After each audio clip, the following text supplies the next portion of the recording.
At 8:12 on a Monday morning, I locked every bank account I owned. Savings, brokerage, my primary checking, even the secondary account I had opened just for wedding expenses. I reset passwords, enabled multi-factor authentication, revoked shared permissions, froze outgoing transfers, and flagged 3 vendors with my bank's fraud department. By 11:43, my phone wouldn't stop vibrating. At 12:07, my sister Victoria was pounding on my condo door in downtown Chicago, her engagement ring flashing under the hallway lights like a warning signal. "You ruined my wedding!" she screamed the moment I opened it. Ethan stood behind her, jaw tight, eyes darting. My parents were in the hallway too, breathless and furious, as if they had rushed over to extinguish a fire I had started. I didn't argue. I walked to my dining table, lifted a thick stack of printed statements, and dropped 67 pages in front of them. $120,000, every transfer, every withdrawal, every diamond bracelet, private tasting menu, yacht deposit, and crypto gamble. The room went silent. And for the first time in 18 months, I wasn't the selfish little sister. I was the only one in control. Victoria pushed past me without waiting for an invitation. She looked different up close, mascara smudged, lips trembling, but not from sadness, from rage. "The venue canceled," she said. "The yacht company rejected the deposit. Vendors are calling non-stop. Do you have any idea what you've done?" Ethan stepped in behind her, lowering his voice as if reason would win where volume failed. "You froze accounts during active transactions. That's reckless."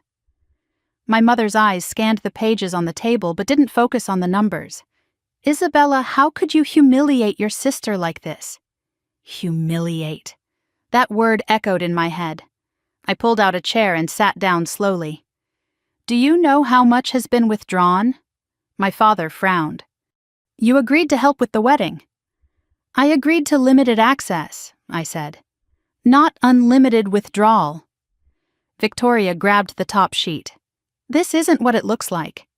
"Then explain it," I replied evenly. She flipped through the pages, her confidence cracking with every highlighted line. Emerald Coast Consulting, $12,000, a vendor that didn't exist in any business registry I could find. Ethan avoided looking at that page. "Crypto exchange transfer," I continued, tapping another section. $7,500 at 2:14 in the morning, another for $15,000, and another. "It was an investment," Ethan snapped. "You work in finance. You understand leverage." "I understand documentation," I said. My father picked up one page, squinting at the totals. "This can't be right." "It is," I said. 18 months, $120,000. Victoria's voice shifted from fury to accusation. "You're doing this because you're jealous. You've always resented that That you what?" I asked quietly. She didn't finish the sentence, because we both knew the rest, that she was the golden child, the one who could make mistakes and still be applauded, the one whose risks were called passion, whose chaos was called creativity. And I was the stable one, the reliable one, the one who could absorb the cost. Ethan finally spoke again. "You're overreacting. We were consolidating expenses. Weddings are complicated." "So are forged signatures," I said. The word landed harder than any number. My mother inhaled sharply. "Forged?" I pulled out another page from a separate folder and placed it beside the statements. Draft power of attorney, my name printed neatly at the top, a signature at the bottom that was not mine. The room felt smaller. Victoria's face drained of color. "That was precautionary. You've been stressed. We were just preparing in case I became unstable," I finished for her. Silence. Ethan looked at the floor. My father's hand trembled slightly over the paper. For a moment, no one spoke. The Chicago skyline shimmered through my windows behind them, bright and indifferent. "You were going to petition for temporary financial oversight," I said. "You discussed psychiatric evaluation in emails. You drafted co-ownership applications for my condo." My mother shook her head as if she could physically deny the words away. This is family. You don't take family to court. I didn't, I said. You brought court into my home the day you forged my name. Victoria's eyes filled with tears. You locked everything without warning. The yacht company called me screaming. Do you know how humiliating that is? I let that question hang. Do you know how humiliating it is to find a draft guardianship petition with your name on it? Do you know how humiliating it is to be introduced as the financial backbone of a wedding you never agreed to fund? Do you know how humiliating it is to sleep in your own guest room while your master bedroom becomes someone else's bridal suite? I locked my accounts, I said calmly. Because I am the primary owner, you had secondary access. That access is revoked, permanently. Ethan's jaw tightened. You can't prove intent. I met his eyes. I don't need intent. I have documentation. Victoria slammed the papers back onto the table. So what now? You're going to sue your own sister? Yes, I said. The word surprised even me with how steady it sounded. You have 30 days to repay the full amount, I continued. If not, I file civil litigation for financial fraud and identity misrepresentation. My father stared at me as if I had crossed some invisible line. You're choosing money over blood. No, I replied quietly. I'm choosing truth over manipulation. The argument fractured after that. Victoria shouted. My mother cried. Ethan muttered about lawyers and escalation.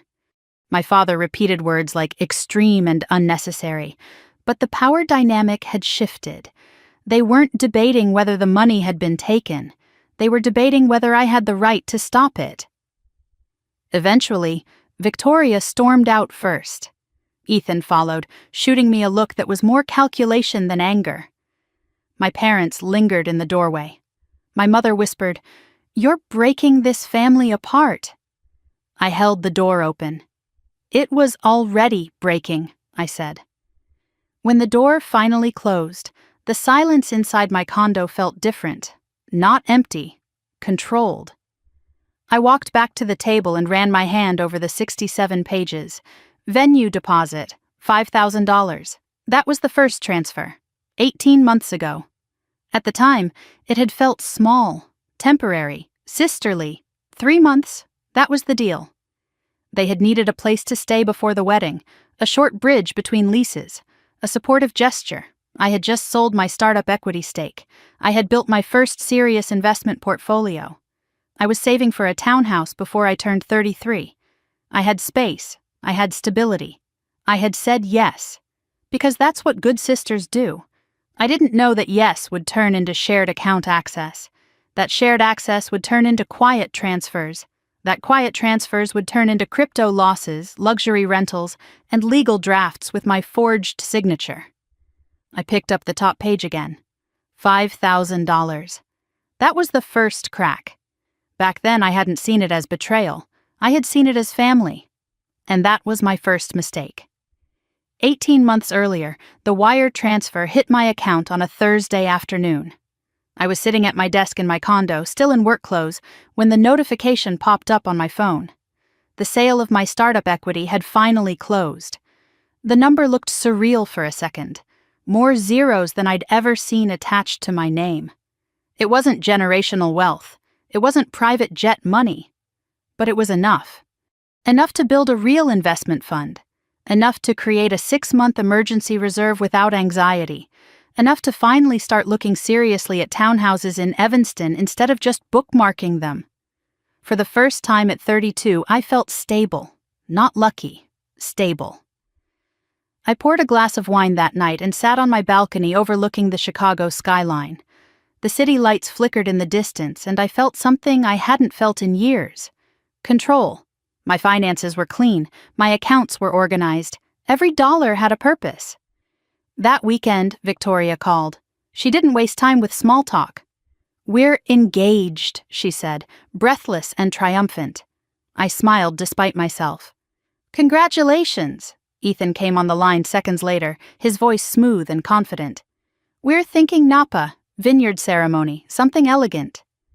Napa. I did the math in my head automatically. Venue, catering, travel. Accommodations, designer gown, destination honeymoon. Elegant was expensive. A week later, we celebrated at a high-end steakhouse in River North. Victoria glowed across the table, diamond catching every reflection of candlelight. Ethan charmed the waiter, charmed my parents, charmed the entire room. He talked about entrepreneurial ventures, without ever specifying what those ventures were. He talked about timing, about market cycles, about opportunity. My father nodded approvingly.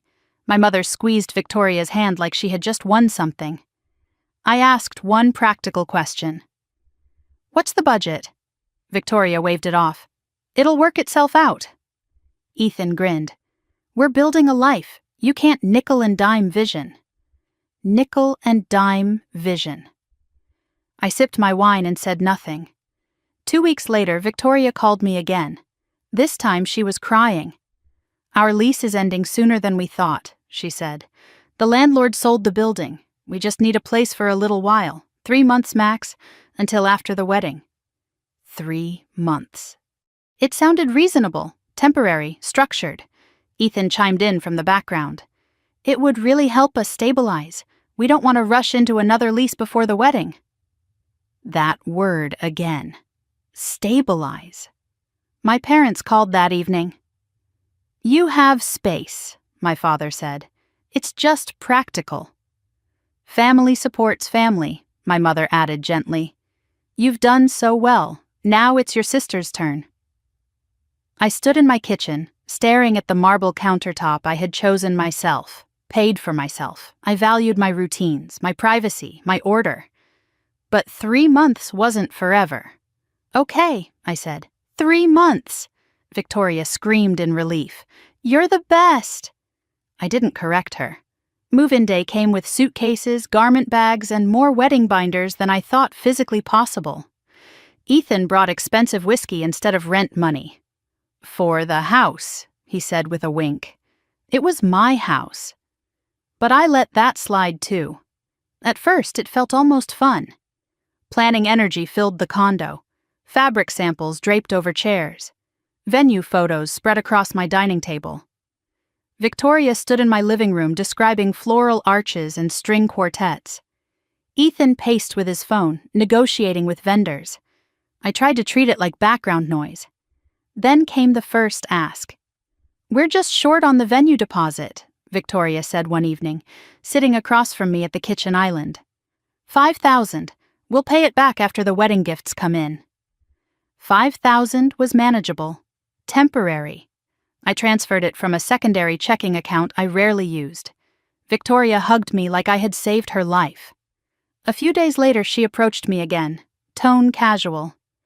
"To make things easier," she said, "why don't we create shared access to a wedding expense account, just so we can track everything transparently?" The word transparently disarmed me. I opened a sub-account under my primary bank profile. I gave her secondary access with capped transaction limits. I explained the restrictions clearly. "This is temporary," I said. "Of course," she replied. That night, I received 2 small notifications, charges under $100 each. Vendor verification, Ethan explained when I mentioned it. They test the link before charging the full amount. It made sense. On paper, weeks passed. Wine tasting event for 20 guests. Designer gown alteration deposit. Luxury SUV rental for site visits. The numbers began climbing faster than I expected. At dinner one night, I asked lightly, "Do we really need this level of spending?" Victoria's smile tightened. "It's once in a lifetime." Ethan leaned back. "You've got this covered, right?" Covered. The word unsettled me. I hadn't agreed to cover anything. I had agreed to help. At 2:14 one morning, my phone lit up. Crypto exchange transfer, $7,500. I walked into the kitchen, heart pounding. Ethan sat at the counter with his laptop open. He didn't look startled to see me. "It's arbitrage," he said calmly. "Short-term opportunity. We'll flip it before the wedding." "You used the wedding account," I said. "It's all connected," he replied. The next day, I requested vendor invoices and real-time access to the crypto account. Victoria reacted immediately. "Do you think we're stealing from you?" The word stealing had never left my mouth, but it was clearly in hers. My mother called that evening. "You're making your sister feel humiliated," she said. Humiliated. The pattern was subtle, but it was there. Concern for her, correction for me. By the third month, there was no conversation about moving out. When I mentioned it gently, Victoria's eyes filled with hurt. "You don't want us here?" That wasn't what I had said, but it was what she needed to hear. 3 months became 4. 4 became 6. My master bedroom turned into her bridal planning suite. Dresses hung in my closet. My shoes were boxed and stacked in the guest room. Wedding invitations listed my condo address under their names. Packages arrived addressed to Ethan. One Sunday afternoon, I sat at my desk and exported the transaction history for the sub-account. I expected to see maybe $25,000 total. The number stared back at me. $28,000.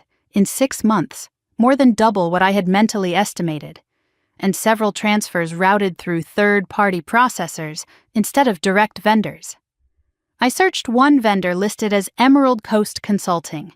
No business registration, no website, no LinkedIn presence. When I asked Ethan about it, he shrugged. "Private contractor," Victoria snapped. "Why are you auditing your own sister?" Auditing. Another word I hadn't used. That night, as I lay in the guest room that used to be my office, I replayed every conversation. "You're overthinking. You're stressed. You don't understand the emotional side. If I started doubting my clarity, they gained leverage. If they gained leverage, they gained control." I checked the account again before sleeping. Another crypto transfer. Smaller this time, but consistent. Then I noticed something new, a pending request. An external account linked for future transactions. The name attached wasn't Victoria's, it was Ethan's. I stared at the screen for a long time. This was supposed to be 3 months, a favor, a gesture. Instead, my home had become a staging ground. My account had become a pipeline. And I was no longer sure whether I was helping my sister plan a wedding or financing something I didn't fully understand. I closed my laptop slowly. For the first time, generosity didn't feel noble. It felt dangerous. By month 4, the shared sub-account no longer felt temporary. Victoria stopped calling it your account and started calling it the wedding account. The shift in language was small, almost invisible, but it carried weight. Ethan no longer asked before logging in. He didn't even pretend to hesitate. I would walk past the kitchen island and see my bank dashboard open on his laptop like it belonged there. I told myself I had set transaction caps. I had built safeguards. I understood risk. I also understood exhaustion. Work at the firm had intensified. I was leading a complex risk analysis for a client restructuring a major portfolio. Long nights blurred into early mornings. When I came home, the condo was loud with music, wedding talk, and champagne corks. It was easier to ignore small discomforts than start a fight. The expenses began shifting. Wine tasting event for 20 guests, upgraded to a private vineyard experience. Diamond bracelet labeled bridal accessory. Luxury SUV rental extended another week for venue scouting. I scanned the line items while reheating leftovers at midnight. This wasn't the original budget Victoria had shown me. At dinner one evening, I tried again. "Do we really need the private tasting?" I asked carefully. The standard package looked fine. Victoria didn't even look up from her phone. "It's once in a lifetime." Ethan leaned back in his chair. "You're not worried, right? You've got this covered." That phrase again. Covered. I didn't respond. I made a mental note instead. 2:14 in the morning. My phone lit up again. Crypto exchange transfer. $7,500. The glow of the notification reflected off my ceiling in the dark. I sat up slowly, heart pounding. I walked into the kitchen. Ethan was there, laptop open, screen filled with green and red graphs. He didn't flinch when he saw me. "It's a short-term arbitrage opportunity," he said before I asked. "We'll make it back before the wedding." You used the wedding account, I replied. It's fluid capital, he said calmly. We're building momentum. We. I stood there in silence, staring at numbers I didn't authorize. The next morning I requested vendor invoices and full access to the crypto exchange account. Victoria reacted instantly. Why are you acting like we're criminals? She asked, voice rising. I'm asking for transparency, I said. You think we're stealing from you? I never said that word, but she did. My mother called that night. Victoria feels humiliated, she told me. She said you're interrogating her. Interrogating. Another word I hadn't used. The narrative was shifting subtly. Concern for her. Correction for me. Weeks passed. Wedding planners visited the condo regularly. I was introduced as the financial brain behind this operation. They laughed when Victoria said it. I didn't. At 6 months, I stopped correcting people when they referred to the condo as Victoria and Ethan's place. It was easier than explaining. One Sunday afternoon, I opened my laptop and exported the transaction history from the sub-account. I expected maybe 30,000. The total surprised me. 48,000, almost half my intended down payment fund. I scrolled through the details carefully. Several transfers routed through third-party processors. 2 charges labeled Emerald Coast Consulting, $8,200. I searched the business registry. Nothing. I searched LinkedIn. Nothing. I typed the name into 3 different databases. No results. When I asked Ethan about it that evening, he shrugged. Private contractor, destination coordination. Victoria rolled her eyes. You don't need to audit every detail. Audit. There it was again. The language framed me as rigid, suspicious, cold. I went to bed unsettled. At 2 a.m, I checked the account again. Another crypto transfer, smaller, but consistent. I began documenting everything, screenshots, timestamps, exported CSV files. I didn't accuse, I observed. One afternoon I came home early from work. The master bedroom door was open. My closet half emptied. Victoria's gown hung from the center rack, protected in a garment bag that cost more than my first car payment. My side of the dresser had been cleared to make room for makeup palettes. I stood in the doorway quietly. This had been my room. Now it looked like a bridal showroom. Later that evening, at dinner, Victoria announced rehearsal dinner plans. My name appeared on the budget spreadsheet under remaining contribution. I hadn't agreed to that number. When I said so gently, my father spoke up over speakerphone. You're the most stable, he said. It makes sense. Stability equaled obligation. That was the formula. I started reconciling the account weekly instead of monthly. The total crossed 60,000, then 70. The numbers moved faster than conversations. One night, I received a credit monitoring alert. Hard inquiry. Private lender. Application listed as joint household liquidity support. I never applied. The secondary contact listed was Ethan. I stared at the notification for a long time. I confronted him the next morning. It was exploratory, he said lightly. Nothing binding. Did you list this condo as joint property? Well, technically we all live here. Technically, Victoria chimed in. You've been so stressed lately, you're overreacting. Overreacting. Stressed, unstable. The words were starting to repeat. At a family dinner with relatives visiting from out of state, Victoria laughed about how I forgot to eat when I was busy. Ethan added that I isolated myself too much. Concern flickered across faces at the table. Concern replaces admiration quickly when seated correctly. Late that night, I logged in again. Total withdrawals had reached nearly $80,000. And then I saw something else. Professional evaluation services. $4,200. Vendor category, medical consulting. I stared at the screen. Medical consulting? There had been no appointments, no visits. Another line item. Legal document preparation.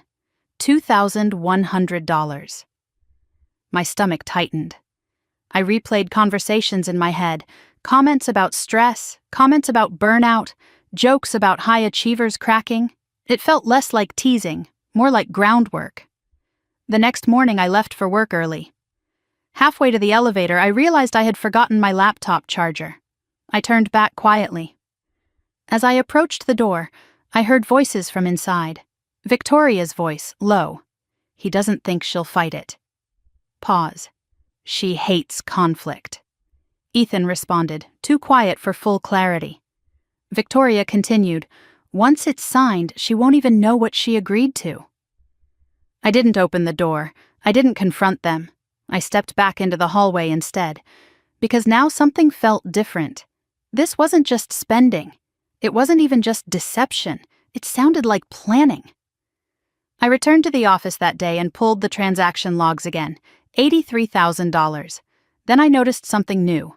A pending external account link, registered under Ethan's name, waiting for authorization from the primary holder.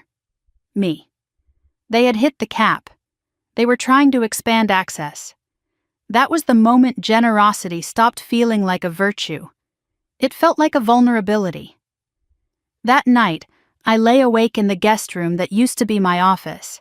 I listened to Victoria laughing softly in what had been my bedroom. I listened to Ethan pacing on the balcony, voice low and controlled. I thought about the words I had overheard. She won't fight it. She hates conflict.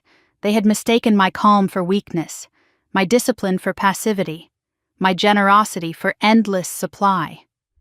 I closed my eyes, and for the first time since they moved in, I didn't feel confused. I felt alert. Something was unfolding inside my own home, and I was done being the last one to see it. The morning after I overheard Victoria whispering that I wouldn't fight it, I made coffee like nothing had changed. I moved through the kitchen calmly, methodically, as if I hadn't heard every word through the hallway the night before. Victoria floated in wearing silk pajamas, scrolling through floral mock-ups on her phone. Ethan followed, already dressed, already alert. "You're up early," Victoria said lightly. "Work," I replied. "Normal." That was the strategy. If they believed I suspected something, they would accelerate. If they believed I remained unaware, they would continue. And continuation meant evidence. At my desk later that morning, I reopened every transaction log from the past 9 months. I cross-referenced dates, crypto transfers aligned with vendor shortfalls. Legal document preparation charges appeared shortly after major losses. The medical consulting fee had occurred the same week Victoria began joking publicly about my stress levels.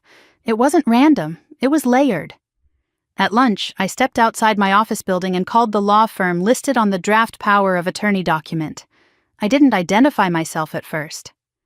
"I'm inquiring about temporary guardianship filings," I said neutrally. The receptionist confirmed they handled such matters. I asked whether a preliminary inquiry had been initiated under my name. There was a pause. "I can't disclose client information," she said carefully. But the hesitation was enough. Something existed. That evening, the performance continued. Victoria approached me while I was reviewing spreadsheets at the dining table. "You've seemed distant," she said gently. "You've been working too hard." Ethan leaned against the counter. "Burnout is common in finance. Maybe you should take time off." I watched them both. Concern on the surface. Assessment underneath. The words weren't about my well-being. They were about positioning. Later that week, my parents hosted a small family dinner with relatives visiting from Milwaukee. Victoria casually mentioned how forgetful I'd been lately. Ethan added that I barely slept. My aunt asked me softly if I was feeling overwhelmed. I realized then that witnesses were being gathered. Not formally, but socially. If someone needed to testify about my stability, they were seeding impressions. That night, I received an automated email from my brokerage account. "Your password has been successfully reset." I hadn't reset it. I logged in immediately. Access still worked.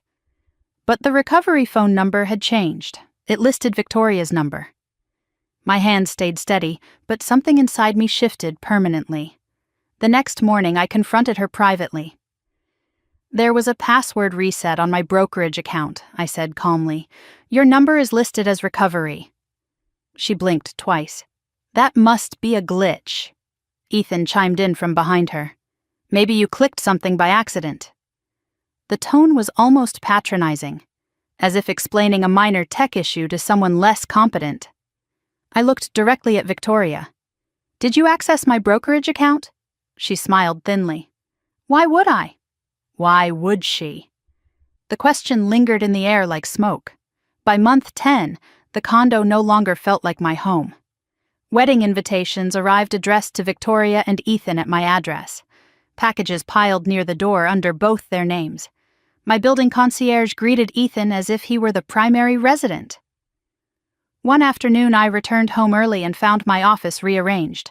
The desk moved, my filing cabinet pushed into the corner, the space staged as a guest suite for bridesmaids.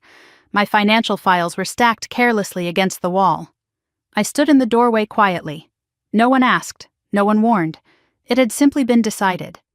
At dinner that evening, Victoria presented an updated wedding spreadsheet. My name appeared under projected remaining balance, a larger number than before. I never agreed to that, I said evenly. You said you'd support us, she replied. I said 3 months and limited access. My father, on speakerphone, said, You're the most stable. It makes sense. Stable meant absorbent. Stable meant endless. Stable meant silent. Later that night, I logged into the sub-account again. $92,000. The total no longer startled me. It confirmed something. A pattern. Then I noticed a charge labeled Harbor Lock Storage. Monthly recurring. I searched the address. High-security storage facility downtown. Why would wedding planning require private storage? I didn't ask. Not yet. The next morning, while they were out meeting a florist, I walked into what used to be my bedroom. Victoria's vanity drawer was slightly open.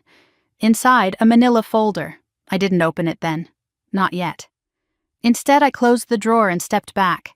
Timing mattered. That afternoon, my father called again. You're overthinking this, he said. Victoria is emotional. Don't trigger her. Trigger. The vocabulary of fragility was being assigned to her. The vocabulary of instability was being assigned to me. That evening, Ethan joked at dinner about high achievers cracking under pressure. Victoria added that I needed a vacation. My mother suggested therapy. The suggestion wasn't cruel, it was strategic. If I agreed, it reinforced their narrative. If I refused, it reinforced their narrative. I excused myself early and went into the guest room. I pulled up state guidelines for temporary guardianship petitions. Requirements included statements from family members, documentation of impaired judgment, professional evaluation. The medical consulting charge echoed in my mind. I opened the sub-account transaction log again. Another transfer attempt. $12,000. Destination, Emerald Coast Consulting. Pending.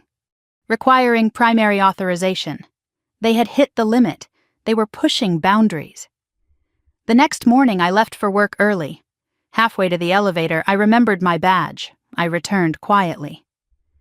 As I approached the bedroom, I heard Ethan's voice on the balcony. Once everything's consolidated, we won't need her approval anymore. Pause. A low laugh. My chest didn't tighten. It steadied, consolidated. Approval. They weren't planning a wedding. They were planning consolidation. I stepped back into the hallway before they noticed me.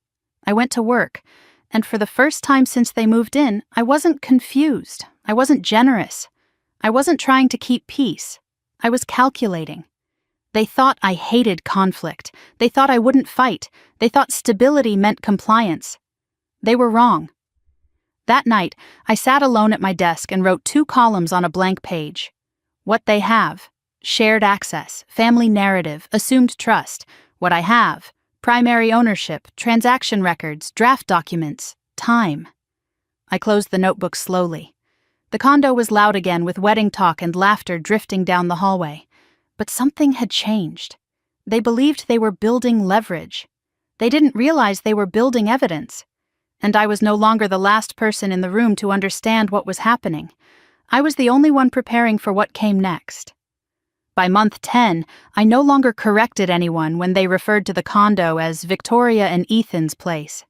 It was easier to let the words slide than to stop and reassert ownership every time.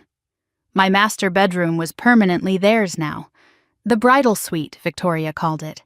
My dresses were folded into storage bins in the second bedroom, stacked beside bankers' boxes filled with financial reports I no longer kept in the open. The closet that once held my structured blazers and neatly arranged heels now held a couture gown wrapped in white silk. I told myself it was temporary. Temporary had stopped meaning anything. The social shift happened gradually. Caterer tastings were hosted in my dining room without consulting me about scheduling. Wine vendors dropped off sample crates and addressed Victoria as the homeowner. Bridesmaids came and went, leaving champagne glasses on my coffee table and makeup palettes on my bathroom counter. One afternoon during brunch, Victoria introduced me to her friends as the financial backbone of this wedding. They laughed. I didn't. I had started reconciling transactions weekly instead of monthly. Late at night, after everyone else had gone to sleep, I would sit at the kitchen island with my laptop open, exporting statements and highlighting patterns. Charges were no longer isolated spikes. They were rhythms, large vendor deposits followed by crypto transfers within hours. Luxury travel holds followed by third-party processing fees. The numbers were accelerating, 80,000, 87, 91. My down payment fund was shrinking in ways I hadn't explicitly agreed to. One Tuesday afternoon, I received a credit monitoring alert. Hard inquiry, private lender. Application listed as joint household liquidity support. Joint household. My name was listed as primary applicant. Ethan's name appeared as co-resident. I stared at the screen for a long time. I had not signed anything. That evening, I confronted him directly. "There's a credit inquiry in my name," I said, keeping my voice level. He didn't look alarmed. "It was exploratory," he replied. "Just testing financing options." "You listed this condo as joint property." "Well, technically we all live here." "Technically?" Victoria stepped in before I could respond further. "You've been so defensive lately," she said softly. "It's not healthy." Defensive. The word settled into the pattern with the others. Stressed, overreacting, burned out. The vocabulary was consistent. That night I opened the account again. $98,000. And then I saw a new recurring charge. Harbor Lock Storage. Monthly, high-end secure storage facility downtown. I searched the address. Private climate-controlled units. Document security advertised on the website. Why would wedding decorations require secure document storage? I didn't ask yet. Instead, I saved the invoice. The emotional erosion became clearer during small moments. One evening, I came home from work early and found Victoria hosting friends in the living room, music playing, champagne open. As I stepped inside, the conversation paused. One of her bridesmaids looked at me and asked, "Isabella, could you grab more ice?" In my own kitchen. I walked to the freezer quietly. No one apologized. No one corrected the assumption. Later that night, I checked the transaction logs again. One line item caught my attention. Professional evaluation services. $4,200. Vendor category, medical consulting. There had been no doctor visits, no appointments. 2 days later, another charge appeared. Legal document preparation. $2,100. The pieces were aligning too neatly to ignore. The following morning, I left for work early as usual. Halfway to the elevator, I realized I'd forgotten my laptop charger. I turned back. As I approached the condo door, I heard voices inside. Victoria's voice was low. "He doesn't think she'll fight it." Pause. "She hates conflict." Ethan responded in a tone I couldn't fully hear. Victoria continued. "Once it's signed, she won't even know what she agreed to." My pulse slowed. Not quickened. Slowed.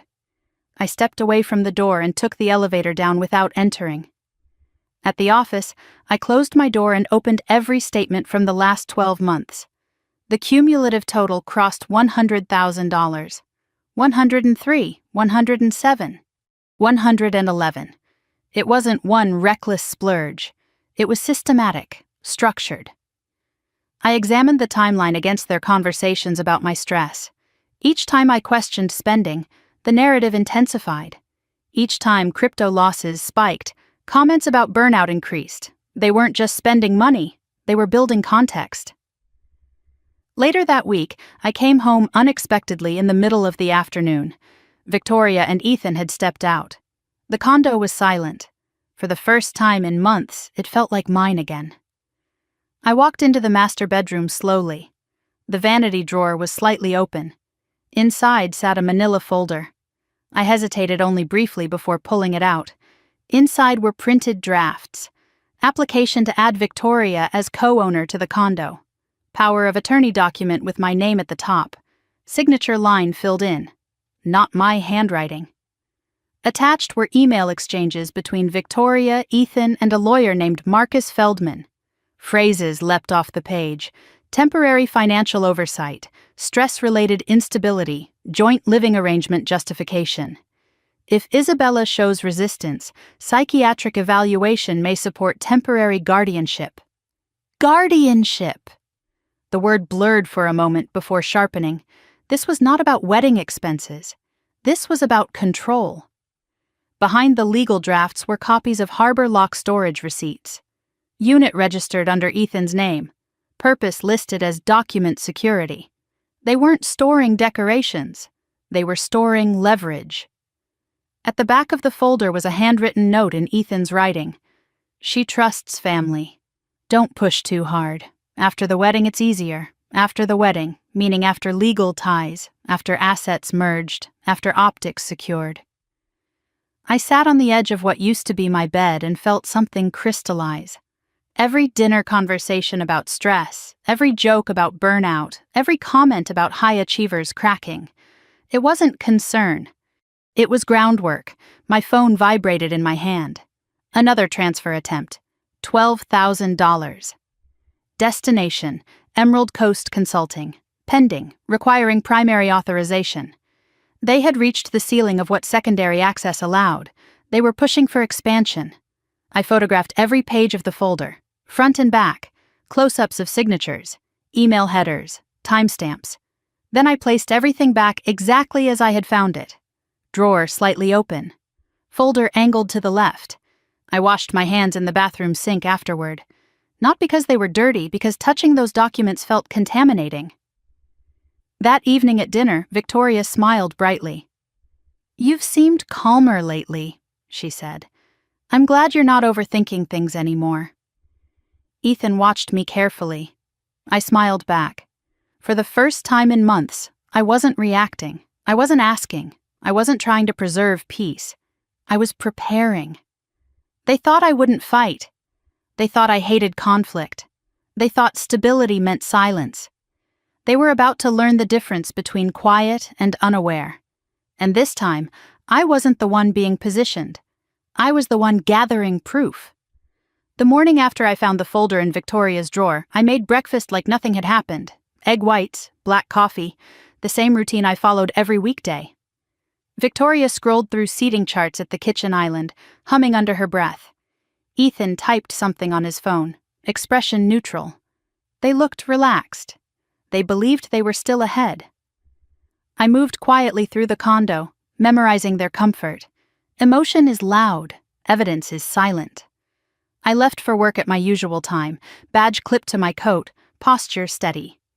Halfway to the office, I pulled over into a quiet parking garage and reviewed the photos I had taken of the documents. The power of attorney draft, my forged signature, the email thread with Marcus Feldman. The phrase temporary guardianship appearing again and again like a legal refrain. My chest didn't tighten anymore. It cooled. At my desk, I closed my office door and began reconstructing the timeline. Crypto losses escalated in month 8. Legal document preparation appeared in month 9. Medical consulting fee appeared in month 10.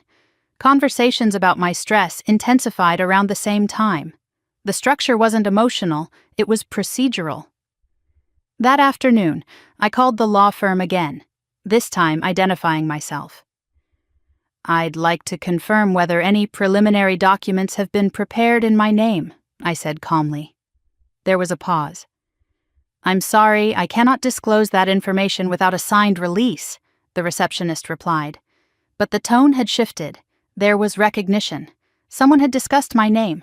That was enough. On my lunch break, I walked to the bank branch near my office. I requested extended transaction logs for the past 18 months. The compliance officer reviewed the request and raised her eyebrows at the volume of transfers routed through third-party processors. "Did you authorize external wallet linking?" she asked. "No," I said. She flagged the account for internal review. The phrase financial exploitation appeared in the notes. It didn't sound dramatic. It sounded factual. That evening, I returned home as if nothing had changed. Victoria was excited about a new florist proposal. Ethan poured himself a drink. I set my laptop down on the dining table and opened it deliberately. "Can we talk?" I asked. They both stiffened slightly. "What about?" Victoria said. "About the external account link request." Ethan's jaw tightened. "It was exploratory." "And the power of attorney draft?" I asked quietly. Silence. Victoria blinked rapidly. "That was precautionary." "Precautionary against what?" "You've been overwhelmed," she said. "We just wanted to protect you." "Protect me." "With a forged signature?" I asked. "It wasn't finalized," Ethan said quickly. "But it was drafted," I replied. They exchanged a glance. There it was. The moment the performance cracked. "You're twisting this," Victoria said, voice rising. "We were planning responsibly." "You were planning consolidation," I said. The word hung between us. Consolidation. Ethan looked at me sharply. "You've been paranoid lately," he said. "This is exactly why we were concerned." Concern. The narrative was predictable now. "You discussed psychiatric evaluation in emails," I said evenly. Victoria's face drained of color. "You went through my drawer," she whispered. "Yes." "You violated my privacy." I let that irony settle in the room. "You drafted legal control over my assets," I replied. "You forfeited privacy." My father called mid-conversation, as if summoned by tension. Victoria put him on speaker. "Isabella is spiraling," she said quickly. "She's accusing us of fraud." I spoke calmly into the phone. "There is a forged power of attorney draft with my name on it." Silence. My father exhaled slowly. "That was precaution," he said after a moment. "You've been under a lot of stress." There it was again, the reinforcement, the layering of witnesses. "I am not unstable," I said clearly, "and you will not file anything in my name." No one argued that they wouldn't. They argued that I was overreacting. Later that night, I reopened the transaction logs. The total had reached $120,000. $120,000. The number felt different now. It wasn't loss, it was leverage. I exported every transaction into a master spreadsheet. Date, vendor, amount, purpose.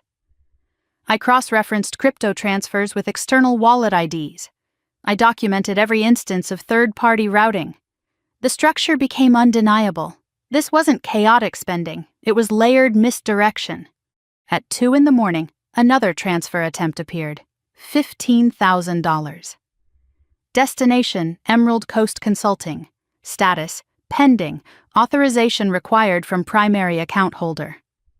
They had reached the ceiling again. Desperation was visible in the pattern. The next morning I called a compliance attorney recommended by a colleague. I brought printed copies of everything, the forged signature, the guardianship language, the transaction logs.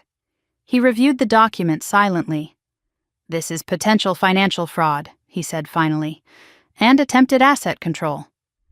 The words didn't shock me. They confirmed what I already knew. If they file first claiming mental instability, you would be defending yourself, he added. If you act first, you control the narrative. Control the narrative. That was the pivot point. I returned home that evening and found Victoria pacing. Why can't I access the account dashboard? She demanded. I restricted permissions, I replied. You can't just cut us off. I can, I said calmly. I am the primary holder.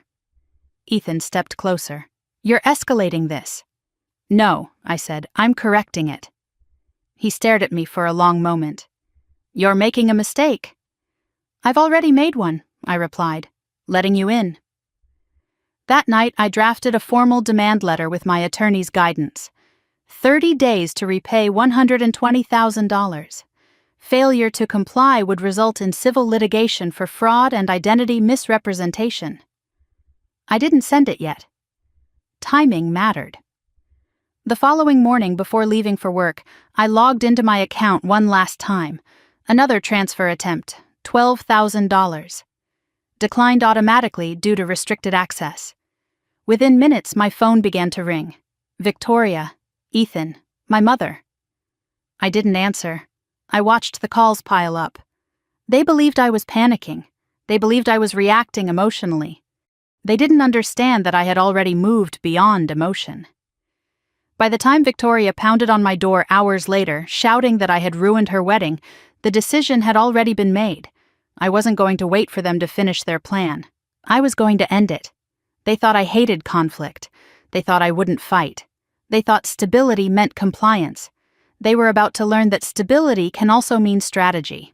And strategy, when documented, is louder than any accusation they could make about my sanity. I closed my laptop and looked out at the Chicago skyline. 18 months ago, I had said yes because I believed family meant trust. Now I understood something else. Trust without boundaries is not loyalty. It's exposure. And exposure, when paired with forged documents and $120,000 missing, is no longer a misunderstanding. It's a case. The next move would not be a conversation. It would be a lock, and this time, I would not hesitate. The morning after I met with the attorney, I stopped pretending this was temporary. I woke before dawn, sat at my kitchen island, and opened every financial portal I owned. Savings account, primary checking, brokerage, sub-account labeled wedding expenses. I changed every password. Enabled multi-factor authentication on every login. Removed secondary viewing privileges. Revoked external wallet linking. I didn't rush. I moved with precision. At 7:43, I called my bank's fraud department. I need to report potential financial exploitation, I said. The representative's tone shifted immediately. She asked for dates, amounts, authorization history. I gave her everything. $120,000 over 18 months, repeated crypto transfers, third-party routing patterns, attempted expansion of transaction limits. She assigned a case number. The word official appeared in my mind like a door closing. After the call, I placed a full credit freeze across all major bureaus. Any new line of credit would require in-person verification with government identification. No more exploratory inquiries, no more technical glitches. Then I contacted building management. I need to confirm primary residency documentation, I said. They pulled up the file. Sole owner, Isabella Morgan. Secondary occupant access privileges had been logged for Ethan under temporary guest extension. I'm revoking that, I said. They asked if there was a dispute. There won't be for long, I replied. By 9 o'clock, every access point had narrowed. When Victoria woke and reached for her phone, the shift was immediate. I can't see the wedding account, she said from the bedroom. I restricted permissions, I answered from the kitchen. What do you mean restricted? It's no longer shared. She walked into the kitchen slowly. Her eyes scanned my face for hesitation. You can't just do that. I can, I said calmly. It's my account. Ethan appeared behind her. Why are you escalating this? He asked. I'm not escalating, I replied. I'm securing. He stepped closer. The yacht deposit bounced, he said. The venue called this morning. Why were you attempting a $15,000 transfer without my authorization? I asked. Silence. Victoria's face reddened. We needed to move quickly. You needed to ask, I said. My phone rang again. My mother. I let it go to voicemail. Within an hour, my parents were at the door. My father entered first, posture rigid. What is this nonsense? He demanded. You locked everything, my mother added. Victoria is hysterical. I placed a single sheet of paper on the table. The transaction summary total, $120,000. Do you know how much has been withdrawn? I asked. They stared at the number. That can't be accurate, my father said. It is, I replied. Victoria crossed her arms defensively. You agreed to support us. I agreed to limited access, I corrected. Ethan spoke quietly. You're making this about control. I am making it about control, I said. Mine. My father looked between us. You're overreacting. I am responding, I said. The bank called mid-argument. The compliance officer informed me that several transactions were being flagged for irregular routing. One vendor had no valid registration. Additional documentation might be required. I thanked her and hung up. The room felt heavier. Victoria's voice trembled. You reported us? I reported suspicious transactions, I said. You're humiliating me before my wedding, she snapped. I'm protecting my assets, I replied. Ethan's tone shifted. You can't prove intent. I don't need to, I said. I have documentation. Later that afternoon, after they left to cool down, I finalized the demand letter with my attorney. 30 days to repay the full amount. Failure to comply would result in civil litigation for financial fraud and identity misrepresentation. I printed the letter. I did not send it yet. I wanted them to attempt one more transfer. Documentation strengthens when behavior continues. At 5:30 that evening, I logged into the sub-account again. Another attempt, $12,000. Destination, Emerald Coast Consulting. Declined automatically. Secondary access suspended. My phone exploded within minutes. Victoria's voice came through the voicemail speaker. You ruined my wedding. Ethan followed with a text. Fix this now, my mother wrote. What are you doing to this family? I did not respond. At 6:15, the pounding on my door began. Victoria burst inside the moment I opened it. You did this, she said. Ethan stood behind her, face pale. My parents followed seconds later. The scene felt surreal. I walked to the dining table and placed the full 67 pages of statements in front of them, every transfer highlighted, every crypto exchange circled, every third-party vendor flagged. $120,000, I said. Silence fell like a physical weight. Victoria flipped through the pages rapidly. This isn't what it looks like. Then explain Emerald Coast Consulting, I said. Ethan didn't answer. I flipped to the legal document charges. Explain the power of attorney draft. My father's hand trembled slightly. You were going to petition guardianship, I continued. You discussed psychiatric evaluation. Victoria shook her head rapidly. It was precautionary. Against what? I asked. Against you losing control, Ethan muttered. I held his gaze. I never lost control. That was the difference. I had been generous, not incapable. Victoria's voice broke. You're destroying everything. No, I said quietly, I'm stopping it. My father finally spoke. You're choosing money over blood. I'm choosing boundaries over manipulation. The words surprised even me with their steadiness. I placed the printed demand letter on top of the statements. You have 30 days, I said. Full repayment, or I file. My mother gasped. You'd sue your own sister? Yes. The room felt smaller. Ethan stepped back slightly. Victoria's tears shifted from anger to fear. The narrative had changed. This was no longer a misunderstanding. It was documented. After they left, the condo fell silent. I gathered the papers slowly and placed them in a labeled folder. For the first time in months, I walked into the master bedroom without hesitation. I opened the closet. My side still held only storage bins. But the space felt different. Reclaimed. I sat on the edge of the bed and exhaled. They thought I wouldn't fight. They thought stability meant endless tolerance. They mistook calm for compliance. What they didn't understand was that discipline is not weakness, it is containment. And once containment breaks, it does not explode, it locks. The next move would not be emotional, it would be legal, and this time, I would not ask permission to protect what was mine. I did not sleep the night after they pounded on my door. I lay in the master bedroom, my bedroom again, and stared at the ceiling while the city hummed outside the windows. At 6 a.m, I got up and went straight to my desk. If they believed this was emotional, they were wrong. This was procedural. I opened every account I had ever linked to anything remotely shared.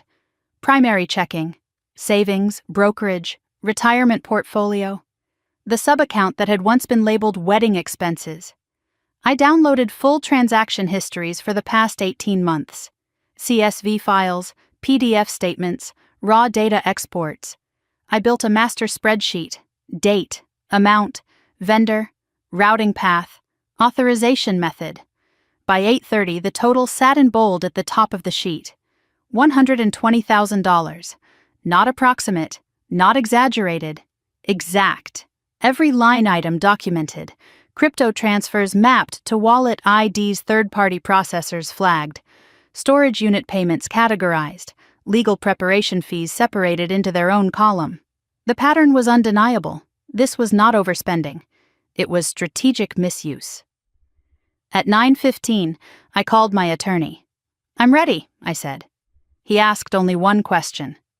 "Are you prepared for the consequences?" "Yes." We scheduled an in-person meeting for that afternoon. Before leaving, I called the bank's compliance division again. "I need to formally dispute a series of transactions and request an internal fraud review," I said. The representative pulled up my case number. She asked if I believed the transactions were unauthorized. "I believe access was abused," I replied. That phrasing mattered. She placed a temporary hold on the sub-account pending investigation. She also flagged prior login attempts from devices not previously registered to me. When she read the timestamps, I recognized them. 2 a.m, 3:15, weekends when I had been out of town for work conferences. My jaw tightened. At 10:42, I placed a credit alert confirmation into my records folder. At 11, I contacted the 3 major credit bureaus to verify the freeze had processed. No new lines of credit could be opened without direct in-person identity verification. At noon, my phone buzzed. "Victoria," I declined the call. Ethan followed with a text. "We need to talk before you make this worse." I didn't respond. By 1:30, I was seated across from my attorney in a quiet conference room. I laid out everything: the forged power of attorney draft, the guardianship language, the transaction spreadsheet, the email exchanges. He read in silence for several minutes. "This is potential financial fraud and attempted asset control," he said finally. Hearing it stated clinically did something to me. It removed the last layer of doubt. "If they file first claiming diminished capacity, you would be forced into defensive posture," he added. "If you file first, you control the narrative." Control the narrative. I had allowed them to control the language for months. Stressed, overreacting, burned out. Now I would control the record. We drafted a formal written demand: 30 days to repay $120,000. Failure to comply would result in civil litigation for fraud and identity misrepresentation. He advised not sending it until we had full transaction documentation secured. The more evidence, the stronger the case. I left his office with a folder under my arm and clarity in my chest. When I returned home, the condo was quiet. Victoria and Ethan were out. I walked through each room slowly. The living room still held wedding magazines scattered across the coffee table. The dining table bore faint impressions from the stack of 67 pages I had slammed down the day before. In the bedroom, the closet still smelled faintly of Victoria's perfume. This had been my home. It still was. I sat at the kitchen island and opened my laptop again. Another login attempt notification appeared. Secondary access suspended. They were trying again. Within minutes, my phone began ringing. Victoria's voice came through voicemail first. "What did you do? I can't access anything." Ethan's text followed. "You're sabotaging us." My mother sent a message. "Stop escalating this. Escalating." The word irritated me now. I wasn't escalating. I was locking. At 4:20 in the afternoon, Victoria returned home. She dropped her purse onto the counter. "The account says access denied," she said. "Yes," I replied. "You froze it." "Yes." "You didn't even warn us." "I didn't need to." Her face flushed. "The yacht company called. The deposit failed." "Why were you attempting another transfer?" I asked. She faltered. "It was for final confirmation." "Without telling me?" Ethan entered seconds later. "You can't just shut everything down," he said. "I can," I replied. "I am the primary account holder." "You're overreacting," he snapped. I opened the spreadsheet and rotated the laptop toward him. $120,000, I said. "Explain it." He stared at the screen but didn't answer. Victoria's voice trembled. "You promised to help." "I promised limited access," I corrected. "Weddings are expensive," she said. "Forged documents are illegal," I replied. Silence swallowed the room. Later that evening, I finalized the demand letter and sent it via certified mail and encrypted email. 30 days. No ambiguity, no emotional language. Just facts. By the time the confirmation receipts came through, I felt something settle inside me. They could scream, they could accuse, they could attempt to reframe, but the documentation existed now. Official, structured, filed. At 9 that night, I logged into my accounts one final time.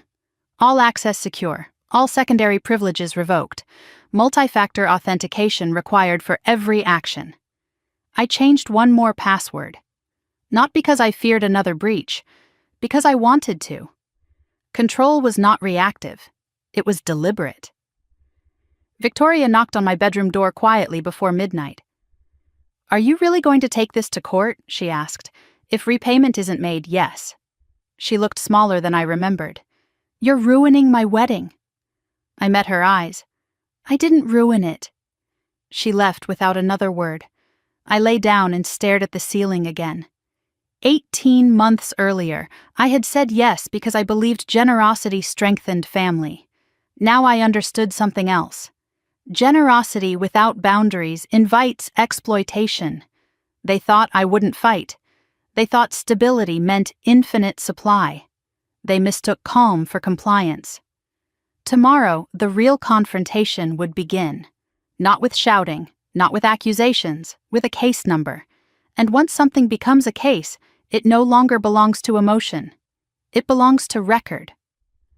For the first time since they moved in, I felt no confusion, no hesitation, only resolve. The accounts were locked. And this time, so was the narrative.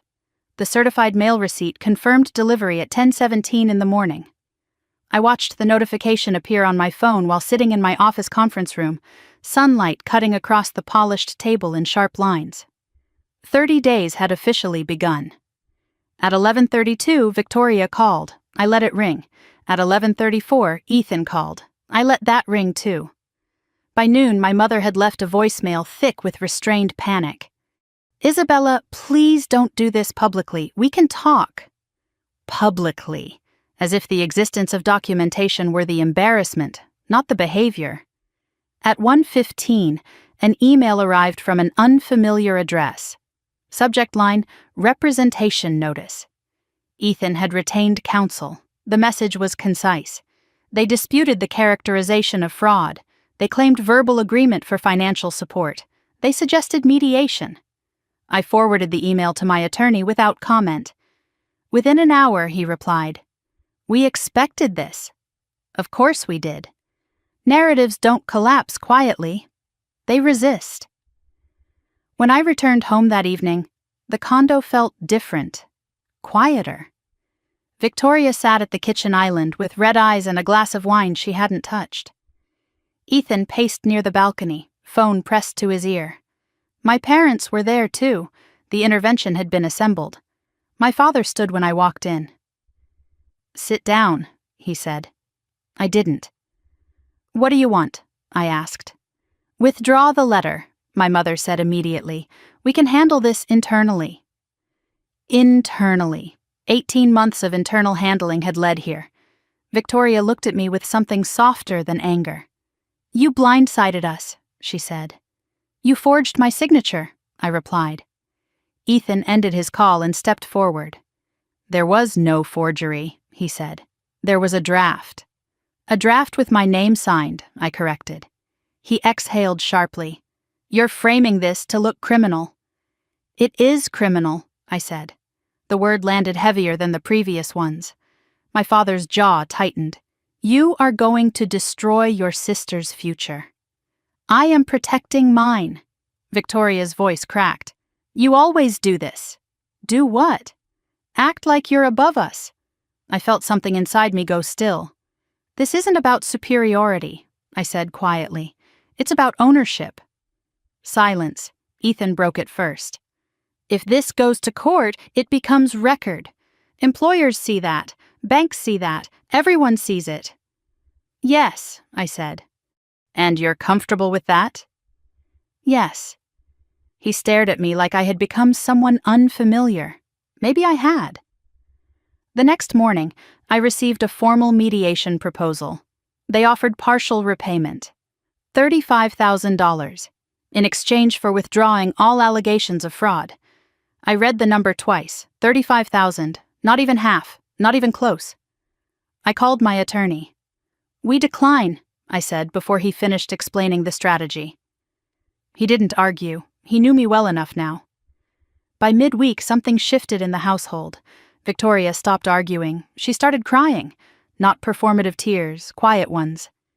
Ethan grew sharper, more agitated, phone calls in the hallway, doors closing harder than necessary. I overheard him one evening. "If she files, discovery will expose everything." Victoria whispered something I couldn't hear. "Expose everything."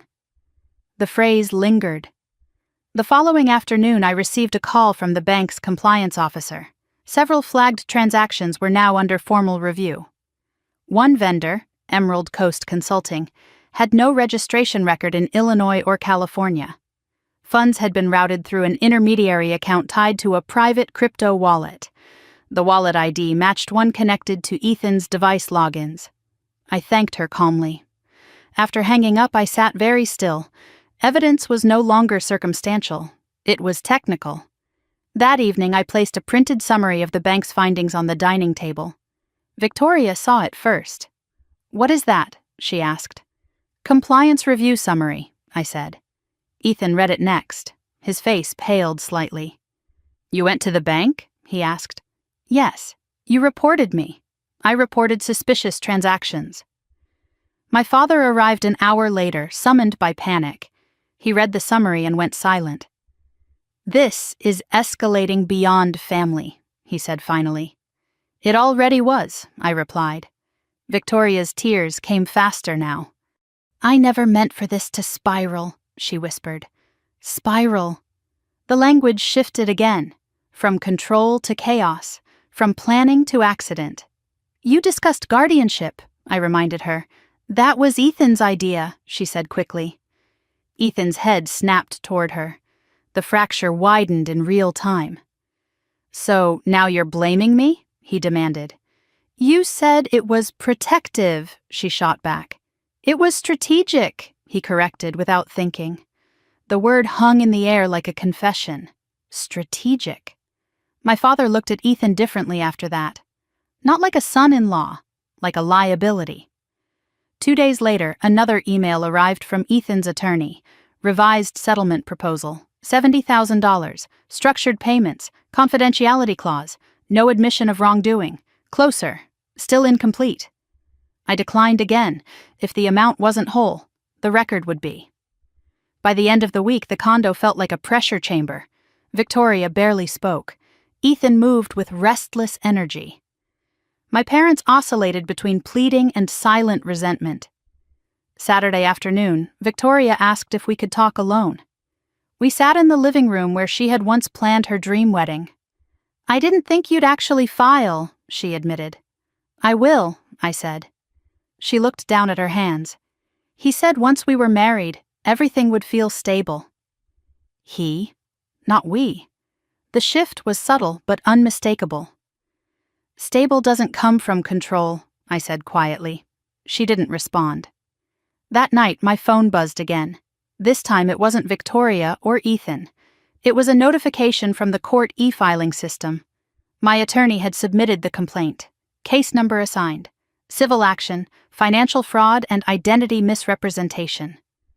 I stared at the number for a long time. It looked clinical, neutral, unemotional, exactly what this needed to be. Minutes later, Ethan's voice carried down the hallway. "They filed." Victoria's reply was too soft to hear. Then something slammed. A door. A wall. I wasn't sure, but I knew this much. The story was no longer confined to my dining table. It existed in a system now, structured, documented, trackable. They thought I wouldn't fight. They thought I feared conflict. They thought stability meant silence. They forgot something fundamental. I work in risk analysis. And once risk is quantified, it doesn't intimidate. It informs action. As I turned off the lights that night, the condo no longer felt invaded. It felt transitional. The wedding was unraveling.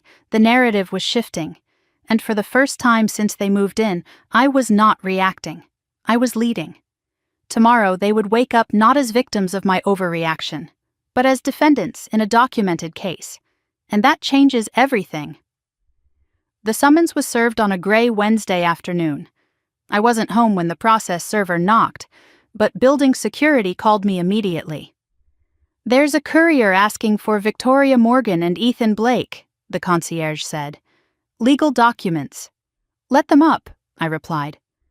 By the time I returned from work, the condo was thick with tension. Victoria sat frozen on the couch, the envelope open on the coffee table in front of her.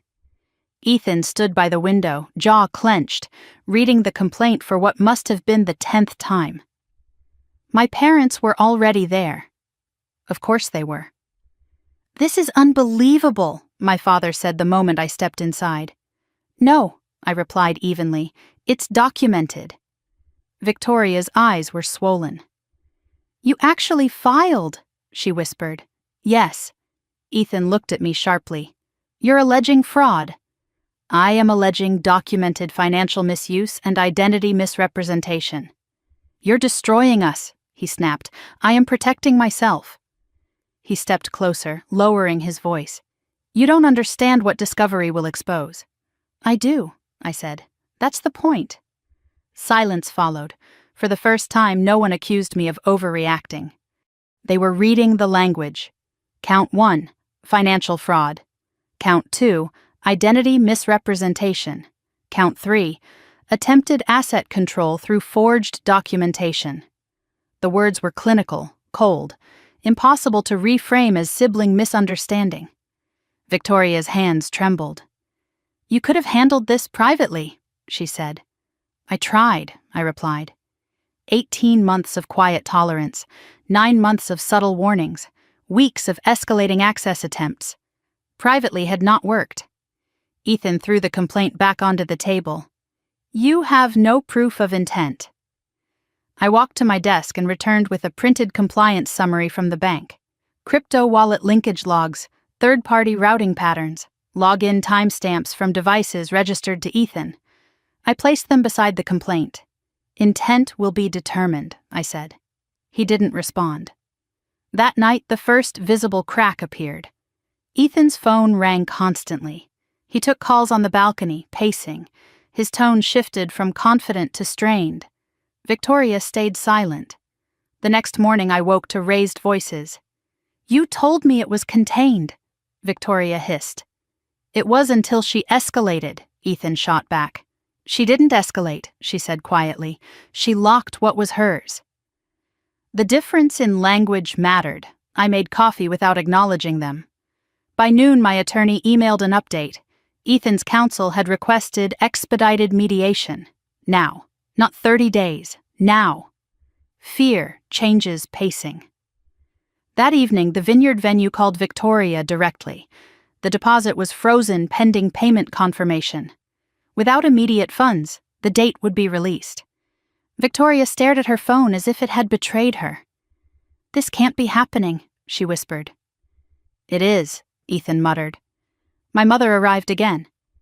"She's heartbroken," she told me. "Is this worth it?" I didn't answer immediately.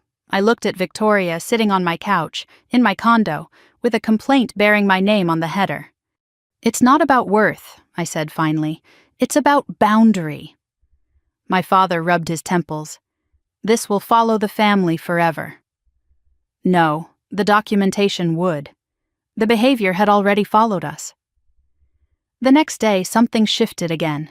The yacht company canceled the reservation entirely. The florist withdrew due to uncertainty of payment.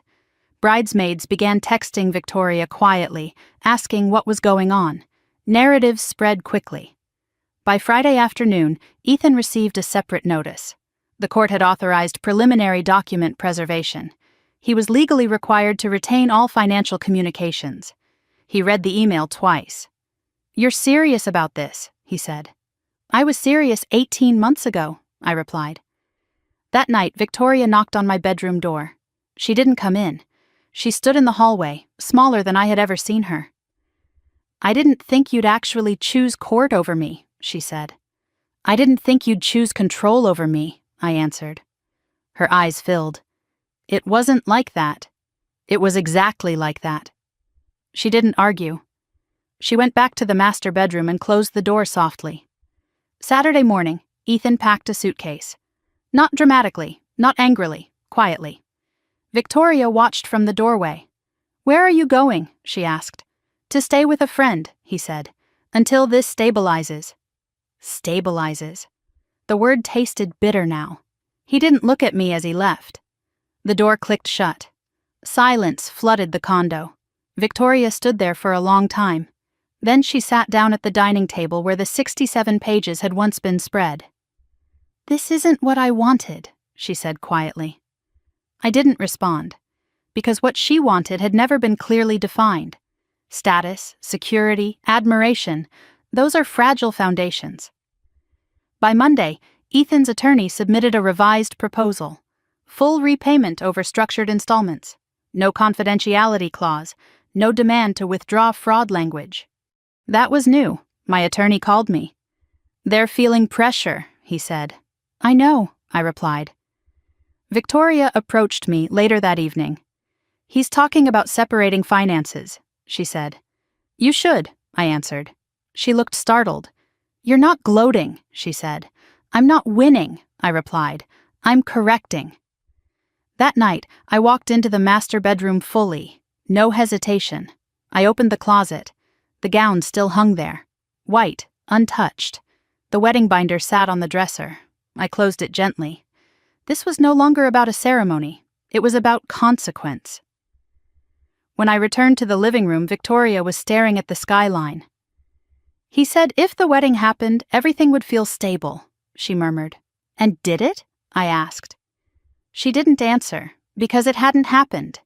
And stability built on someone else's account was never stability. It was dependence. Later that week, mediation was scheduled. Formal, documented, court-monitored.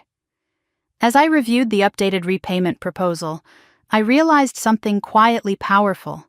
They no longer argued that I was overreacting. They no longer suggested therapy. They no longer framed me as unstable. The narrative had shifted. Not because I shouted louder, but because I documented better. They thought I wouldn't fight. They thought I feared conflict.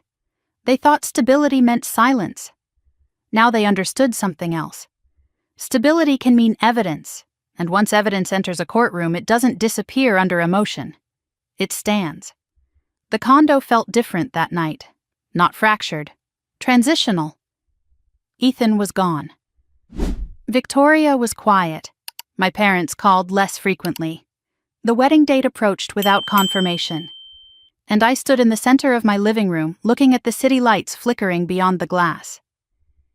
18 months ago, I said yes because I believed family meant unconditional support. Now I understood something stronger. Support without boundary is surrender, and surrender, once recognized, must be reversed. The case was active, the narrative was public, the illusion was collapsing. And for the first time since they moved in, I wasn't waiting for the next transfer alert. I was waiting for the next court notice. Because this time the future wasn't being drafted in someone else's drawer. It was being filed under my name. And that made all the difference. 30 days began to feel shorter once the case number existed. The week after the complaint was filed, the condo felt hollow in a way it hadn't before. Ethan's suitcase was gone. His cologne no longer lingered in the hallway. The master bedroom door stayed half open now, not shut. Victoria moved through the space quietly, as if every step had weight. I returned to my routines with precision: work, gym, evening calls with my attorney, weekly transaction monitoring. The wedding website quietly disappeared 3 days after the summons was served. I noticed because I had bookmarked it months ago. Now the link returned a blank page. At 9 on Monday morning, I reviewed the certified mail confirmation for the demand letter again. Delivered, signed, received. There would be no argument that they hadn't known. By midweek, Ethan's attorney sent a formal response to the complaint. They denied intent. They denied forgery. They asserted verbal agreement for financial contribution. They suggested mediation to avoid irreparable family harm. Family harm. The phrasing felt calculated. I forwarded the response to my attorney. He replied within the hour. They are posturing. Discovery will be uncomfortable for them. Uncomfortable was an understatement. Discovery meant subpoenaed communications, device logs, bank routing trails, storage unit contents. I wasn't afraid of discovery. I had nothing to hide. On Wednesday evening, my parents invited me to dinner at their house in Naperville. I almost declined, but I knew avoidance would be interpreted as guilt. The dining room felt smaller than I remembered. My mother placed roasted chicken on the table as if nothing had shifted. My father had printed copies of the court filing beside his plate. "You've made this public," he said before the food cooled. "I made it formal," I corrected. Victoria sat across from me, eyes rimmed red but steady. My mother reached for her hand. "She's already lost the venue," she said. "The florist. Half the guests know something is wrong." "The vendors lost deposits too," I said. "They deserve payment." "This could have been settled privately," my father repeated. "It wasn't," I said. He stared at the paperwork. "You're calling your sister fraudulent. I'm calling the transactions fraudulent."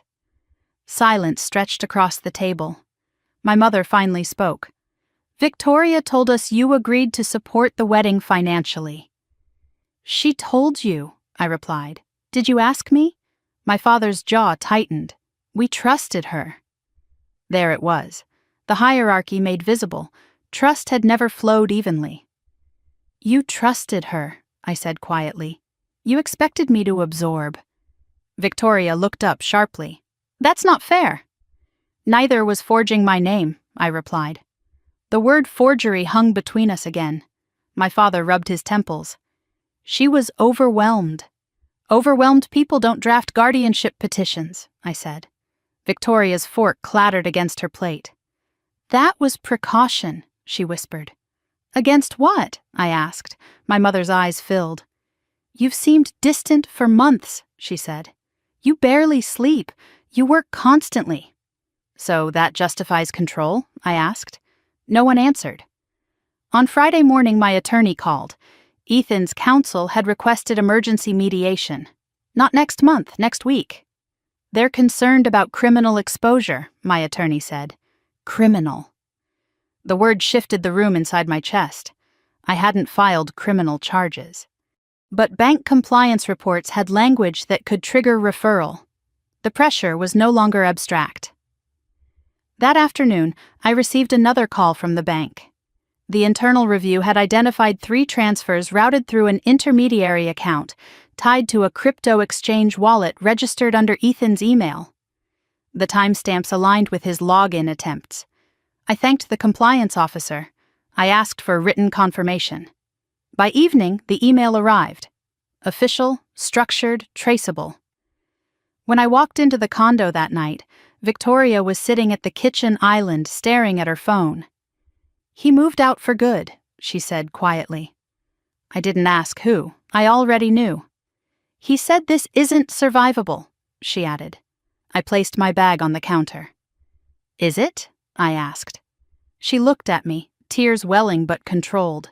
"He said if we had just secured everything before you noticed, none of this would have happened." Secured everything. The phrase confirmed more than she realized. "So he knew," I said. She didn't respond. She didn't need to. Saturday afternoon, I received a voicemail from Ethan directly, not his lawyer, him. "We can fix this," he said. "We can reach an agreement. It doesn't have to destroy anyone." Destroy. The vocabulary always implied I was the aggressor, as if documentation were violence. I did not return the call. Instead, I printed the bank's compliance summary and added it to the case file. By Sunday evening, Victoria packed 2 suitcases, not for a honeymoon, for relocation. She was moving into a smaller apartment in Lincoln Park. My parents helped her carry boxes. I stood in the doorway and watched quietly. "You're happy about this," my mother accused softly. "No," I said. "I'm resolved." Victoria paused before leaving. "Is there any way to stop this?" she asked. "Yes," I said. "Repay what was taken." She hesitated. "It's not all still there." "I know." She left without another word. The condo felt cavernous after the door closed. 18 months of noise evaporated into stillness. I walked through each room slowly. The living room was empty of bridal magazines. The master bedroom closet held only my clothes again. The kitchen counters were clear. I sat at the dining table where the 67 pages had once been spread. 30 days. That was the window. By Tuesday, mediation was confirmed. Formal, recorded, structured. Ethan's counsel sent a revised proposal. $80,000. Structured payments over 2 years. No admission of wrongdoing. Closer. Still incomplete. I called my attorney. "We proceed," I said. "Are you certain?" he asked. "Yes." Because this was no longer about money alone. It was about precedent. On Thursday evening, my father called. "Your sister is in pieces," he said. "She should be," I replied. "That's cruel." "No," I said quietly. "It's consequence." There was a long silence on the other end of the line. "You've changed," he said. "No," I answered. "I've stopped absorbing." When I hung up, I felt no guilt, only clarity. 30 days were moving quickly. The illusion of a wedding had collapsed. The illusion of unlimited access had collapsed with it. They thought I wouldn't fight. They thought I feared conflict. They thought stability meant endless tolerance. Now they were learning something else. Stability can also mean endurance, and endurance, when paired with documentation, does not break under pressure. It waits. The mediation date approached. The case file thickened, and for the first time since this began, I wasn't bracing for impact. I was watching the structure they built collapse under its own weight. 30 days. And this time, I was not the one running out of options. Mediation was scheduled for 9 o'clock on a Thursday morning. I arrived 10 minutes early, folder in hand, posture steady. The conference room was neutral, long table, glass walls, muted carpeting designed to absorb conflict. Ethan was already there with his attorney. He looked thinner, less polished. The confidence he once carried like a tailored suit now hung loosely around him. Victoria arrived a few minutes later with separate counsel. That detail mattered, separate. She didn't sit beside him. She chose a chair across from me. The mediator, a woman in her late 50s with sharp eyes and an even sharper voice, began by outlining the structure. This is a civil dispute regarding alleged financial fraud and identity misrepresentation, she said calmly. We are here to determine whether settlement is possible before litigation proceeds. The words fraud and misrepresentation sat on the table like visible objects. No one flinched. We began with numbers: $120,000, total documented withdrawals over 18 months. Ethan's attorney argued verbal consent. He referenced shared living arrangements. He suggested familial understanding. My attorney slid the transaction spreadsheet across the table, color-coded, time-stamped, highlighted. Consent does not extend to forged signatures, he said quietly. Victoria stared at the table. Ethan shifted in his chair. The mediator turned to him. Were you aware of the draft power of attorney? She asked. It was precautionary, he said. Against what? She asked evenly. He hesitated. Financial instability. The mediator looked at me. Has any court or physician determined financial instability? No, I replied. Victoria's attorney spoke next. My client acknowledges poor judgment but denies malicious intent. Poor judgment, not fraud. The language softened deliberately. My attorney responded without raising his voice. Intent will be evaluated through discovery. We are here to discuss repayment. The room went quiet again. Ethan's attorney proposed $80,000 structured over 24 months. No admission of wrongdoing, mutual non-disparagement, confidentiality. I didn't react immediately. I looked at Victoria. She wouldn't meet my eyes. That does not cover the full amount, my attorney said. Ethan's attorney leaned forward. My client's liquidity is limited. Liquidity was sufficient for yacht deposits, my attorney replied. The mediator raised a hand. Let's focus. We broke into separate caucuses. In my private room, my attorney closed the door and exhaled slowly. They are worried about criminal referral, he said. Bank compliance reports are serious. I nodded. I want full acknowledgement in writing, I said. Not emotional apology, legal acknowledgement. He studied me. You're certain you want the record? Yes. This was not about vengeance. It was about permanence. In the other room, voices rose faintly. I recognized Ethan's tone. Defensive, tight. An hour later, we reconvened. Ethan avoided looking at Victoria. The mediator spoke carefully. There appears to be internal disagreement regarding strategy. Internal disagreement. That was an understatement. Victoria spoke for the first time. I didn't think it would go this far, she said quietly. It went far when you signed it, I replied. The mediator redirected. Are you prepared to acknowledge unauthorized access to funds? Ethan's attorney stiffened. My client does not concede fraud. Victoria's attorney looked at her. She swallowed. I authorized transactions beyond agreed limits, she said slowly. I signed documents without Isabella's consent. The air shifted. Ethan looked at her sharply. You're throwing me under the bus? He snapped. I'm telling the truth, she said. That was the first time she had used that phrase. Truth. The mediator leaned forward. Is there a path to structured repayment with acknowledgement of unauthorized access?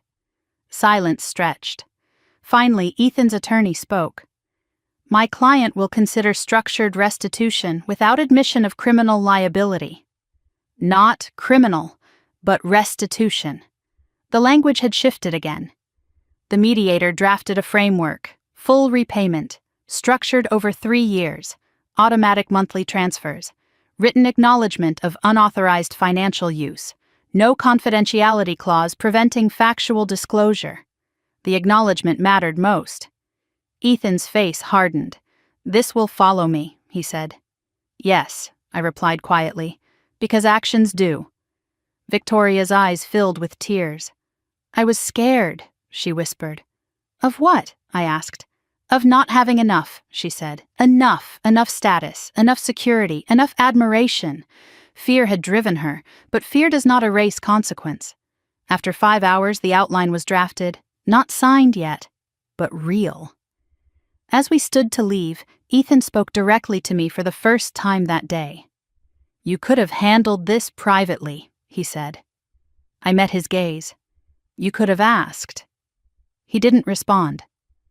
Victoria lingered as the others exited. "I never thought you'd choose court," she said softly. "I never thought you'd choose control," I answered. She looked at me differently then, not as the stable one, not as the financial safety net, but as an equal. The mediator scheduled final review for the following week. If signed, litigation would pause pending compliance. If not, discovery would proceed. On the drive home, Chicago traffic crawled under a gray sky. I didn't feel triumphant. I felt grounded. The condo greeted me with silence. No wedding magazines, no vendor calls, no champagne glasses left on the counter. I walked into the master bedroom and opened the closet. Only my clothes remained. I ran my fingers along the hangers slowly. Control did not feel explosive, it felt steady. Later that evening, my father called. "Victoria says you're negotiating," he said cautiously. "Yes." "Are you willing to let this end?" "It will end when it's repaid." He sighed. "You've become very hard." "No," I said. "I've become clear." He didn't argue. For the first time in months, he didn't defend her. That night, I reviewed the mediation outline again. Full amount. Structured. Acknowledgement. The case number still existed. The complaint still stood. Nothing had been erased. But the trajectory had changed. They thought I wouldn't fight. They thought I feared conflict. They thought stability meant silence. Now they were learning something else. Stability can mean endurance. And endurance, when paired with evidence, reshapes power quietly. The final documents would be drafted within days. And this time, no one would be signing anything in my name without consent. The narrative had shifted. Not because I shouted louder, but because I documented better. And documentation, once formalized, does not disappear. It becomes record. That was what they feared now, not my anger, my record. The storage unit disclosure came through on a rainy Tuesday afternoon. My attorney forwarded the email with a single line. They responded. Attached was a scanned inventory list from Harbor Lock Storage. Unit registered under Ethan Blake. Access logs included dates and times that matched several large withdrawals from my account. I opened the attachment slowly. Box 1, financial summaries. Box 2, draft legal documents. Box 3, digital backup drives.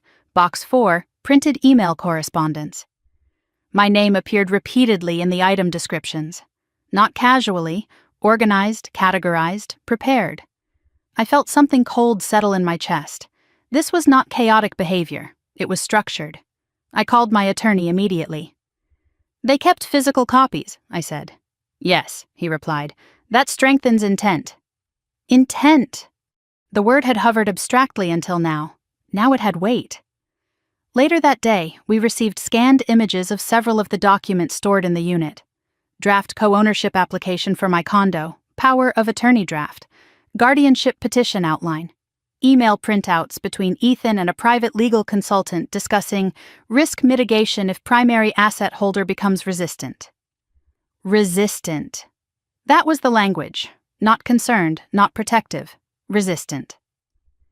In one email, Ethan wrote, "Once consolidation occurs post-wedding, exposure decreases. Post-wedding, consolidation, exposure." The words blurred together for a moment before sharpening into clarity. I closed my office door and leaned back in my chair. 18 months of slow erosion, months of subtle reframing, and here it was, printed, boxed, stored. When I returned home that evening, Victoria was sitting at the dining table. The mediation outline sat in front of her. She looked smaller than she had during the engagement celebration. "You've seen it," she said. "Yes." Her eyes filled. "I didn't know about the storage unit." I studied her. "Your signature is on the drafts." "I thought they were precautionary," she whispered. "Precaution against what?" I asked. She hesitated. "He said if you panicked, we needed leverage." Leverage. The word landed with quiet violence. So, I was a risk to be managed, I said. No, she said quickly. You were stressed. There is a difference between stress and instability, I replied. She looked at the floor. I didn't think it would go that far. But it had. The next morning, Ethan's attorney requested an urgent conference call. My attorney and I joined from his office. Ethan's voice was tighter than usual. You're mischaracterizing stored documents, he said. They were strategic planning materials. For what? My attorney asked. Asset protection, Ethan replied. For whom? My attorney pressed. Silence. The call ended without resolution. An hour later, the mediator contacted us. Given the new evidence, she suggested accelerating settlement finalization. Discovery would expose everything, publicly, formally, with subpoenas. The pressure had shifted. By Friday afternoon, a revised settlement draft arrived. Full repayment acknowledged. Structured over 36 months. Automatic wage assignment clause. Written acknowledgement of unauthorized financial activity. Not fraud, but unauthorized activity. It was closer. I sat alone in my living room and read every line carefully. The acknowledgement paragraph stood out. Respondents acknowledged that funds were accessed and utilized beyond the scope of originally agreed permissions. It wasn't poetic, it was factual. That mattered. Victoria knocked softly before entering. I'm signing, she said quietly. You understand what that means? I asked. Yes. Ethan, she swallowed. He doesn't want to. Will he? She nodded slowly. He doesn't have a choice. Choice. The word felt ironic. For 18 months, I had been the one without it. Now the balance had shifted. That evening, my parents came over. Not angry this time, worried. My father sat heavily in the armchair. This will follow, Victoria, he said. So will the behavior, I replied. My mother's voice trembled. Is there no way to soften the language? It is already softened, I said. They looked at the acknowledgement paragraph. No admission of criminal fraud, no public statement, just documented unauthorized access. My father exhaled slowly. You're firm, he said. Yes. Not cruel? He added after a moment. No. The difference mattered. Sunday afternoon, final mediation reconvened to execute the agreement. The room felt smaller than before, less combative, more resigned. Ethan signed last. His signature looked hurried. Victoria signed slowly, deliberately. When the final page was notarized, the mediator closed the folder. This resolves the civil dispute pending compliance, she said. Not erased, resolved pending compliance. That nuance stayed with me. As we stood, Ethan spoke quietly. You didn't have to make it this formal. Yes, I said. I did. He didn't argue. Outside the building, rain tapped against the pavement. Victoria paused beside me. I didn't think you'd choose documentation over me, she said. I chose myself, I replied. There was no anger in my voice, only clarity. She nodded slowly. I'm starting to understand that. We walked to our separate cars. When I arrived home, the condo felt different. Not heavy, not tense, transitional. The master bedroom no longer felt occupied by ghosts of bridal planning. The dining table no longer carried stacks of evidence. The documents now existed in a structured legal file.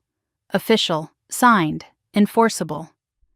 That night, I opened my laptop and reviewed the automatic transfer schedule. The first payment would arrive in 30 days, small compared to the total, but structured, trackable, accountable.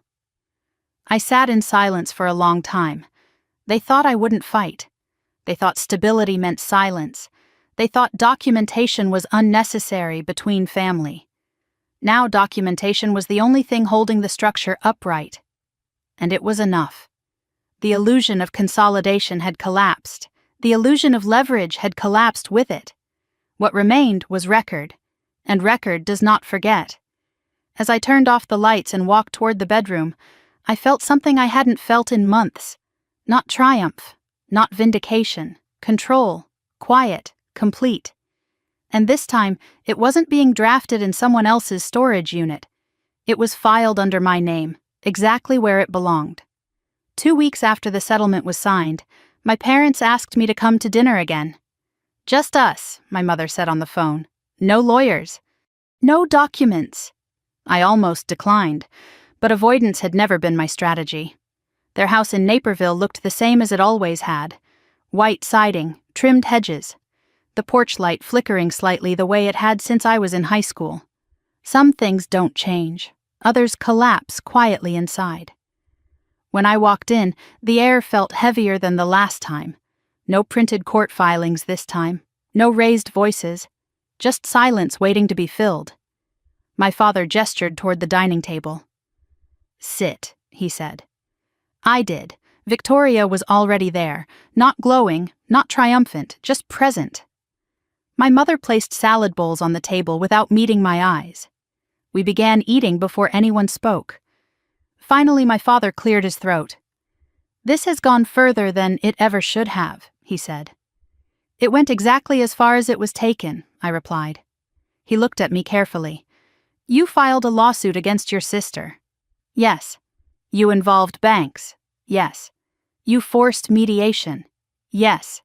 Each answer landed cleanly. No hesitation, no apology. My mother's voice trembled slightly. "Victoria has been under so much pressure." "From what?" I asked. "The wedding, expectations, Ethan's instability." "None of that justifies forged signatures," I said calmly. Victoria's fork paused mid-air. "I signed it," she said quietly. My father looked at her sharply. "You don't have to keep saying that." "I do," she replied. Silence stretched. This was new. Accountability spoken without prompting. My mother wiped her hands on a napkin. "You've always been stronger," she said, looking at me. The word felt familiar. Stronger, meaning I could handle more. Meaning I could absorb more. Meaning I should have. "I am not stronger," I said. "I just stopped tolerating." My father leaned back in his chair. "You could have handled it privately." I tried. "No, you documented," he corrected. "Yes," I said. There it was. The underlying discomfort. Documentation removes ambiguity. Ambiguity protects hierarchy. Without ambiguity, favoritism becomes visible. "You embarrassed the family," my mother whispered. "I protected myself," I replied. Victoria looked at me directly for the first time that evening. "I thought you would always absorb it," she admitted. Absorb. The word settled between us. "I did," I said, "until I didn't." My father's jaw tightened. "She was scared," he said. "Of what?" I asked. "Of losing stability." "Stability built on someone else's account isn't stability," I said. Victoria's eyes filled but didn't spill. "I didn't think you would actually file," she said again. "That's the problem," I replied. No one expected consequence. They expected negotiation, emotion, compromise, not record. My mother finally spoke the sentence that clarified everything. "We trusted her." She looked at Victoria, then at me.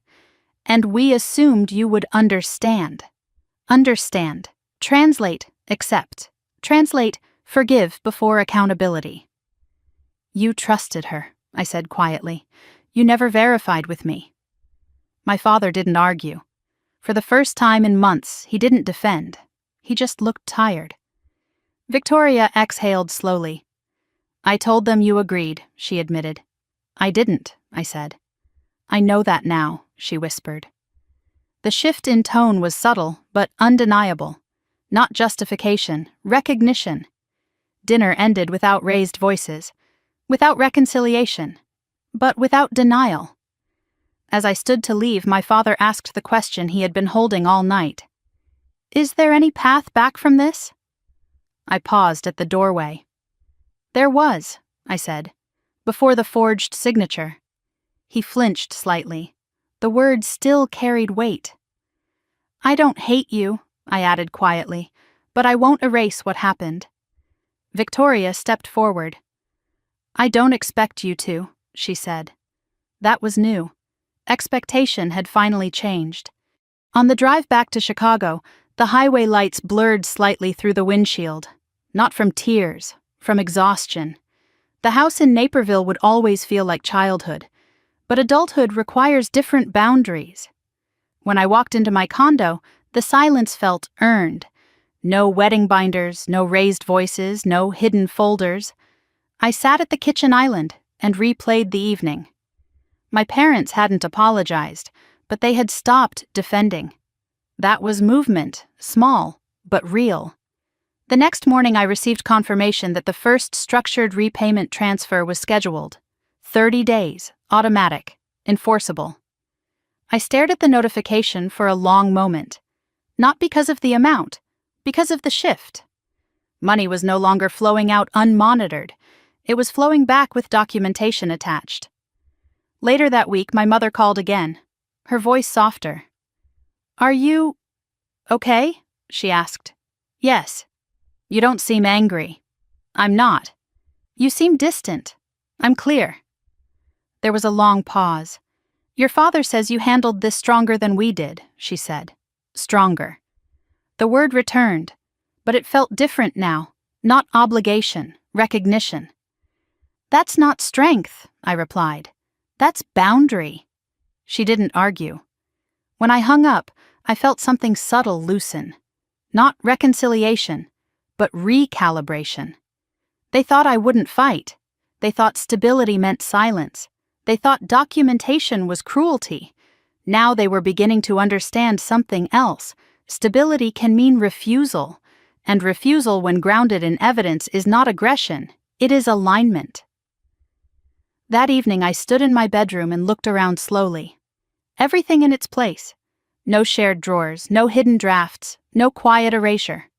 For 18 months I had mistaken tolerance for love. Now I understood the difference. Love without boundary invites exploitation. Boundary without apology invites respect. The family dynamic had shifted. Not healed, shifted. And sometimes shift is the only honest beginning. I turned off the light and closed the door, not shutting anyone out, just securing what was mine. And this time, no one questioned that right.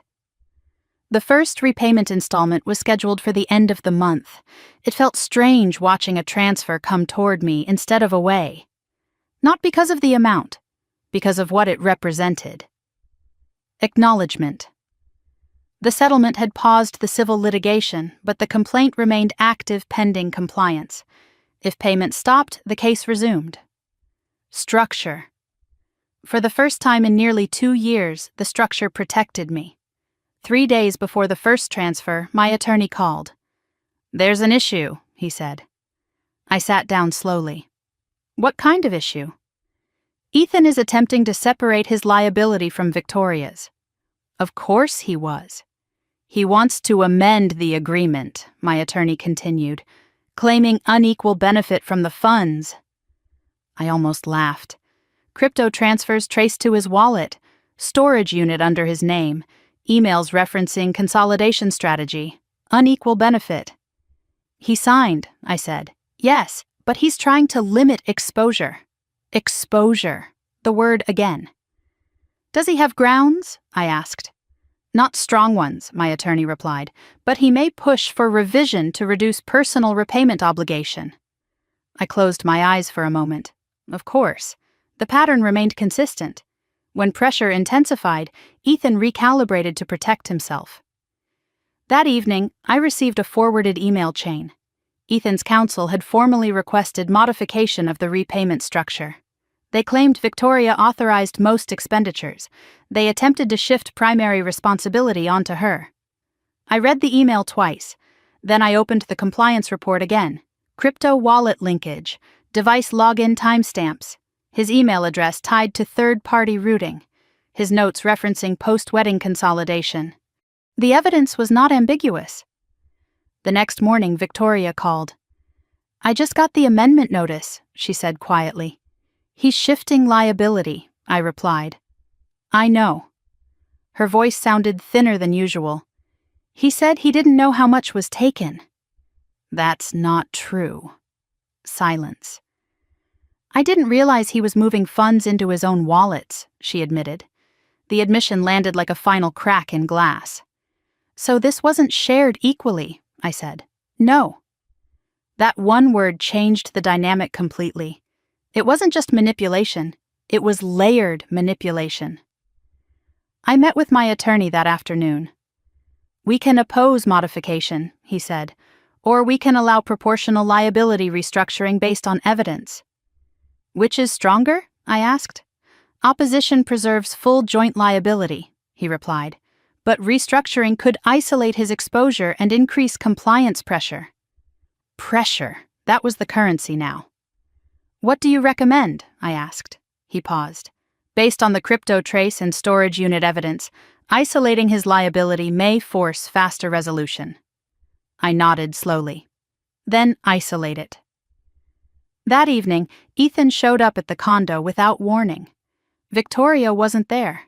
He stood in the doorway looking more tired than I had ever seen him. "You're enjoying this?" he said. "No," I replied. "You split us," he added. "You split yourself," I said calmly. He stepped inside without waiting for permission. "I never intended for this to spiral," he said. "You drafted guardianship language," I replied. "That was contingency planning. For controlling my assets. For stabilizing chaos."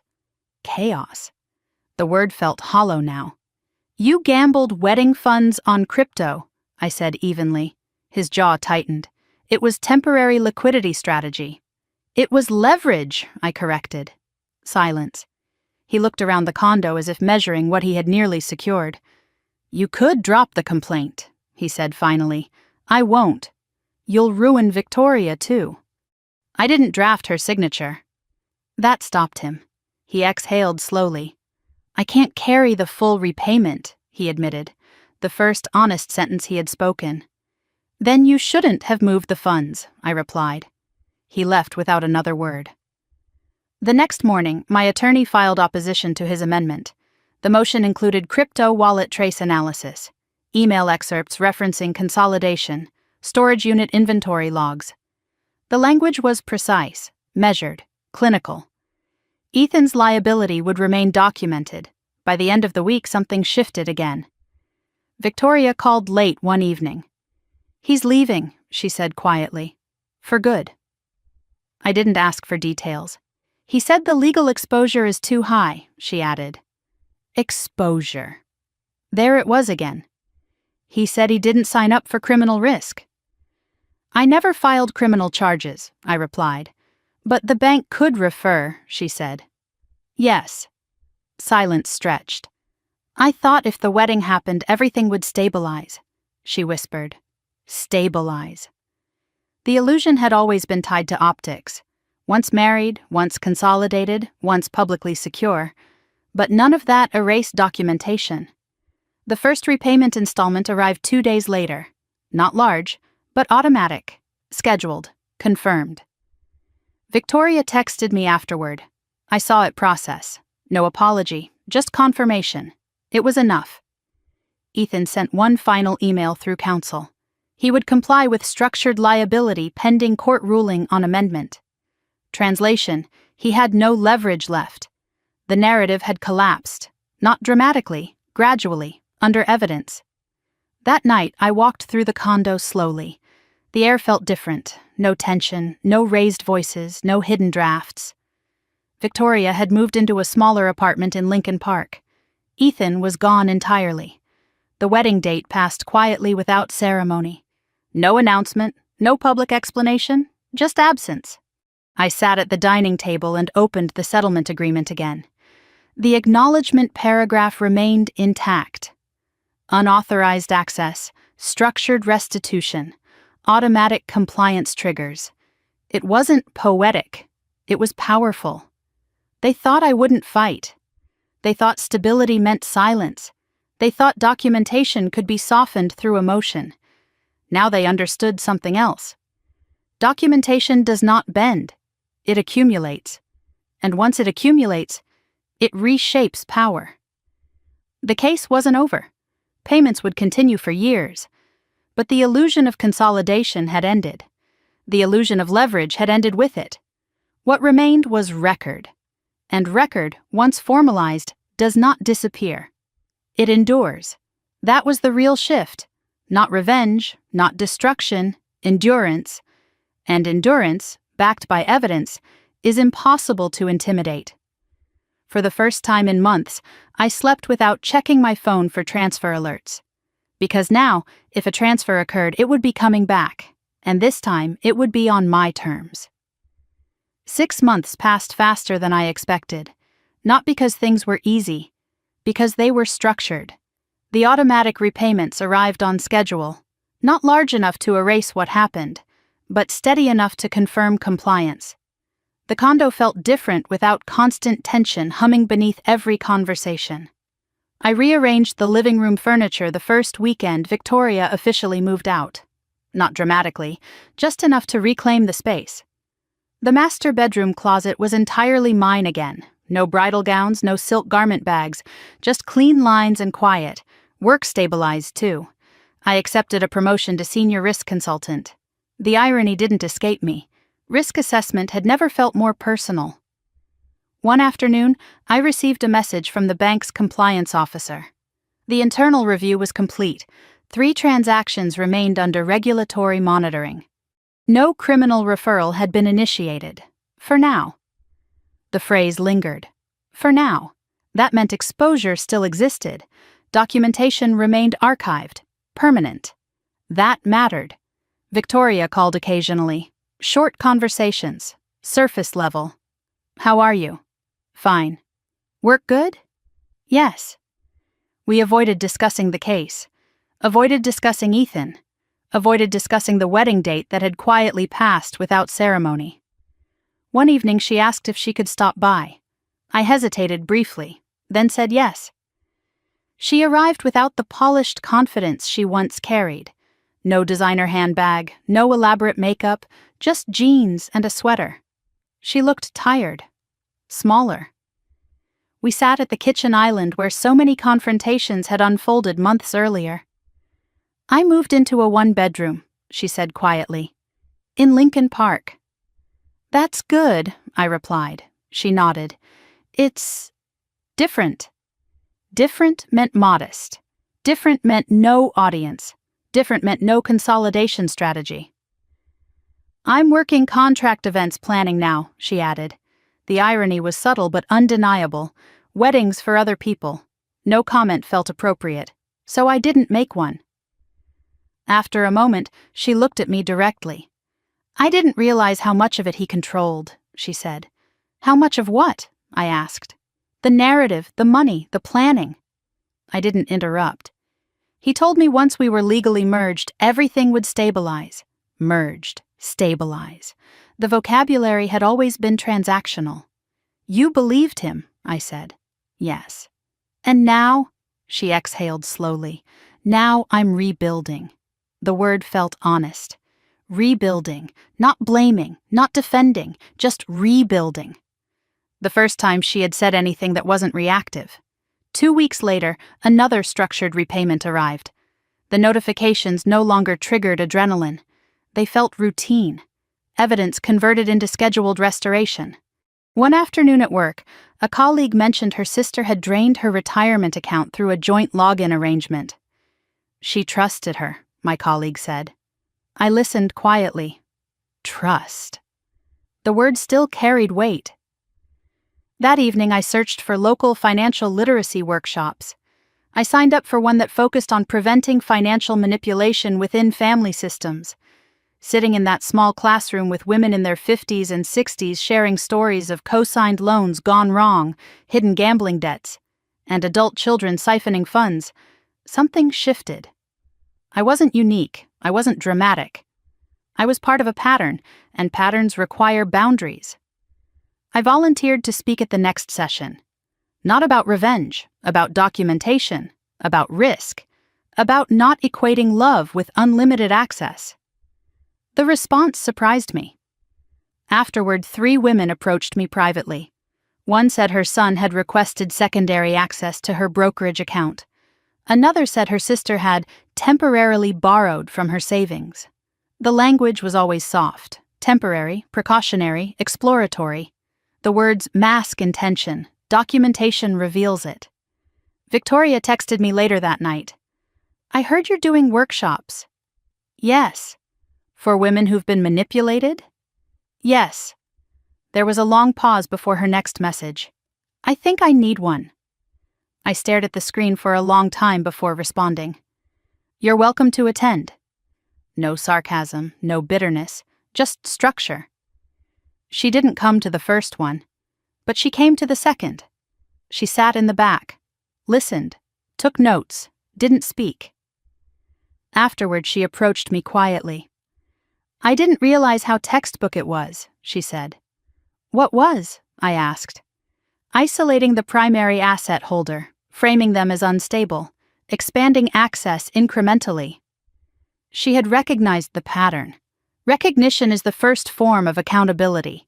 The third month of repayments passed without incident. Then the fourth. Ethan had not contacted me directly since the amendment motion was denied. His payments processed automatically through wage assignment. Structured, enforced, not emotional. Victoria mentioned once that he was struggling financially. I didn't respond. Consequence does not require commentary. 6 months after the settlement, I signed papers for a townhouse in Evanston. 3 bedrooms, sunlit kitchen, mortgage solely in my name. The day I received the keys, I stood in the empty living room and listened to the quiet. Not the silence of absence, the quiet of control. Victoria called that evening. "You bought it," she said. "Yes." "I'm proud of you." The sentence surprised me. It felt sincere. "Thank you," I replied. Not defensive, not distant. Just thank you. She hesitated before speaking again. "I'm sorry," she said. Not elaborate, not theatrical. Just sorry. For signing it, for not asking, for assuming. I didn't rush to absolve her. I let the words exist. "I won't reopen accounts," I said. "I know." "I won't co-sign anything." "I know." "If we rebuild anything, it won't include money." She nodded slowly. "I understand." That was enough. When I moved into the townhouse, I carried one box labeled case file. Inside were printed copies of the 67 pages, the mediation agreement, the compliance summaries, the storage unit inventory. I placed it in the top shelf of a locked cabinet, not as a reminder of betrayal, as a reminder of boundary. They thought I wouldn't fight. They thought stability meant silence. They thought documentation could be softened by guilt. Now they understood something else. Stability means self-protection. Documentation means permanence. Boundary means survival. As I stood in my new kitchen months later, sunlight filtering through large windows, I felt something settle deeply. Not revenge, not vindication, ownership. The accounts were secure. The house was mine. The narrative was documented. And this time, nothing required consolidation to feel stable. Stability was internal, protected, locked, on purpose. The first morning in my townhouse felt unfamiliar in the best way. No shared keys, no raised voices drifting from another room, no quiet calculations happening behind my back. Just sunlight stretching across hardwood floors and the low hum of my own coffee maker. I stood in the kitchen barefoot, holding a mug in both hands, and listened to the silence. It wasn't empty, it was earned. 6 months earlier, I had been sitting at a mediation table across from my sister and her fiancé, arguing over unauthorized withdrawals and forged drafts. Now I was standing in a home purchased entirely under my name, no secondary access, no co-ownership clauses, no contingency planning against my own stability. Owner, Isabella Morgan. That line on the closing document had felt almost radical. I spent the first week arranging the space deliberately. The office went near the front window where afternoon light was strongest. The filing cabinet sat against the far wall, locked. Inside it, on the top shelf, was the case file. 67 pages of transaction history, compliance summaries, settlement agreement. I didn't open it. I just knew it was there. Victoria had not visited yet. We spoke occasionally by phone, short conversations, measured. She asked about the house once. "How does it feel?" she said. "Stable," I answered. There was a pause. "I'm glad," she said quietly. I wasn't sure if she meant it for me or for herself. The repayment installments continued automatically, small notifications that no longer carried emotional charge. They arrived, they processed, they archived. Structure had replaced chaos. One evening, as I unpacked the last box in my office, my phone buzzed. Victoria. "I'm outside," she said. I hadn't told her my exact address, but I had mentioned the street. She must have looked up the listing. I hesitated only a second before saying, "Come up." She stood on my porch without the polished confidence she once wore like armor. No designer coat, no oversized sunglasses, just jeans, boots, and a nervous smile. "Hi," she said softly. "Hi." I stepped aside and let her in. She walked slowly through the living room, taking in the clean lines and uncluttered surfaces. "It's beautiful," she said. "Thank you." She stopped near the kitchen island and ran her fingers lightly along the countertop. "No wedding binders," she said with a faint smile. "No," I replied. The air between us wasn't hostile. It wasn't warm either. It was cautious. We sat across from each other. No audience, no lawyers, no parents, just sisters. "I ended it," she said quietly. "With Ethan?" She nodded. "It wasn't just the case," she added. "It was everything." I didn't ask her to elaborate. She did anyway. "He admitted he moved more money than he told me," she said.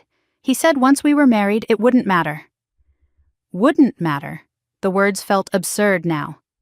"It mattered," I said. "Yes," she whispered. She looked around again. "You seem different." "Different how?" "Calm," she said. "But not the old calm." The old calm had been tolerance. This calm was boundary. "I'm not absorbing anymore," I said. She nodded slowly. "I used to think you were cold," she admitted. "And now? Now I think you were just disciplined." The acknowledgement was quiet but genuine. We sat in silence for a moment. "I signed the final repayment addendum," she said, "even the clause about automatic enforcement." "I know," I replied. "I didn't fight it." "That's good." She hesitated. "I thought if I pushed hard enough you'd bend," she said. I didn't respond immediately. "I always did," she added. That was the truth neither of us had said aloud before. "Yes," I said. "And now?" "Now I won't." She looked at me directly. "I'm not asking you to." The shift was subtle but unmistakable. No request for softened terms, no request for account access, no request for withdrawal of documentation, just presence. After a while, she asked, "Can we rebuild?" The question wasn't dramatic. It wasn't desperate. It was measured. "We can rebuild a relationship," I said, "but not a financial one."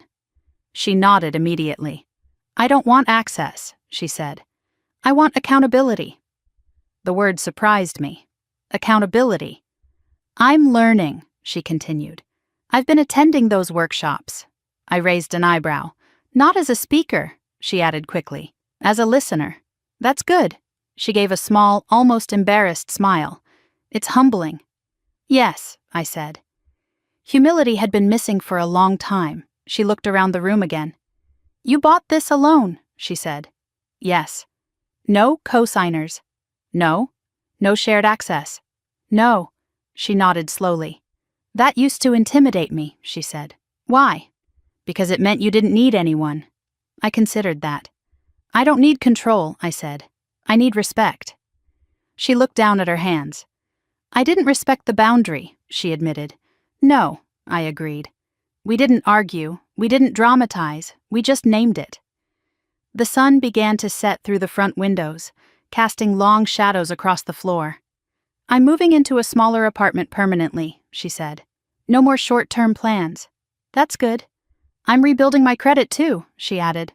"That's smart." She smiled faintly. "You sound like a consultant." "I am," I replied. We both laughed softly. It was the first shared laugh in months. When she stood to leave, she hesitated near the door. "I'm sorry," she said again. This time it sounded different. Not like a plea, like a recognition. "I know," I said. She stepped onto the porch and turned back. "You didn't ruin my wedding," she said. "No," I replied. "I did." She didn't wait for reassurance. She didn't ask for absolution. She just nodded and walked down the steps. I closed the door gently and leaned back against it. The house was quiet again. But it wasn't tense. It wasn't fragile. It was steady. I walked to the office and opened the filing cabinet. I looked at the labeled box on the top shelf. Case file. I didn't open it. I just touched the edge of the cardboard. Not to relive it, to remember what boundaries cost, and what they protect. They thought I wouldn't fight. They thought stability meant silence. They thought documentation was cruelty. Now they understood something else.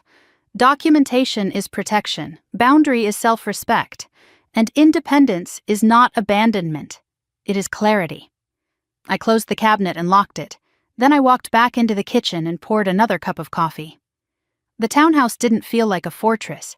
It felt like a foundation.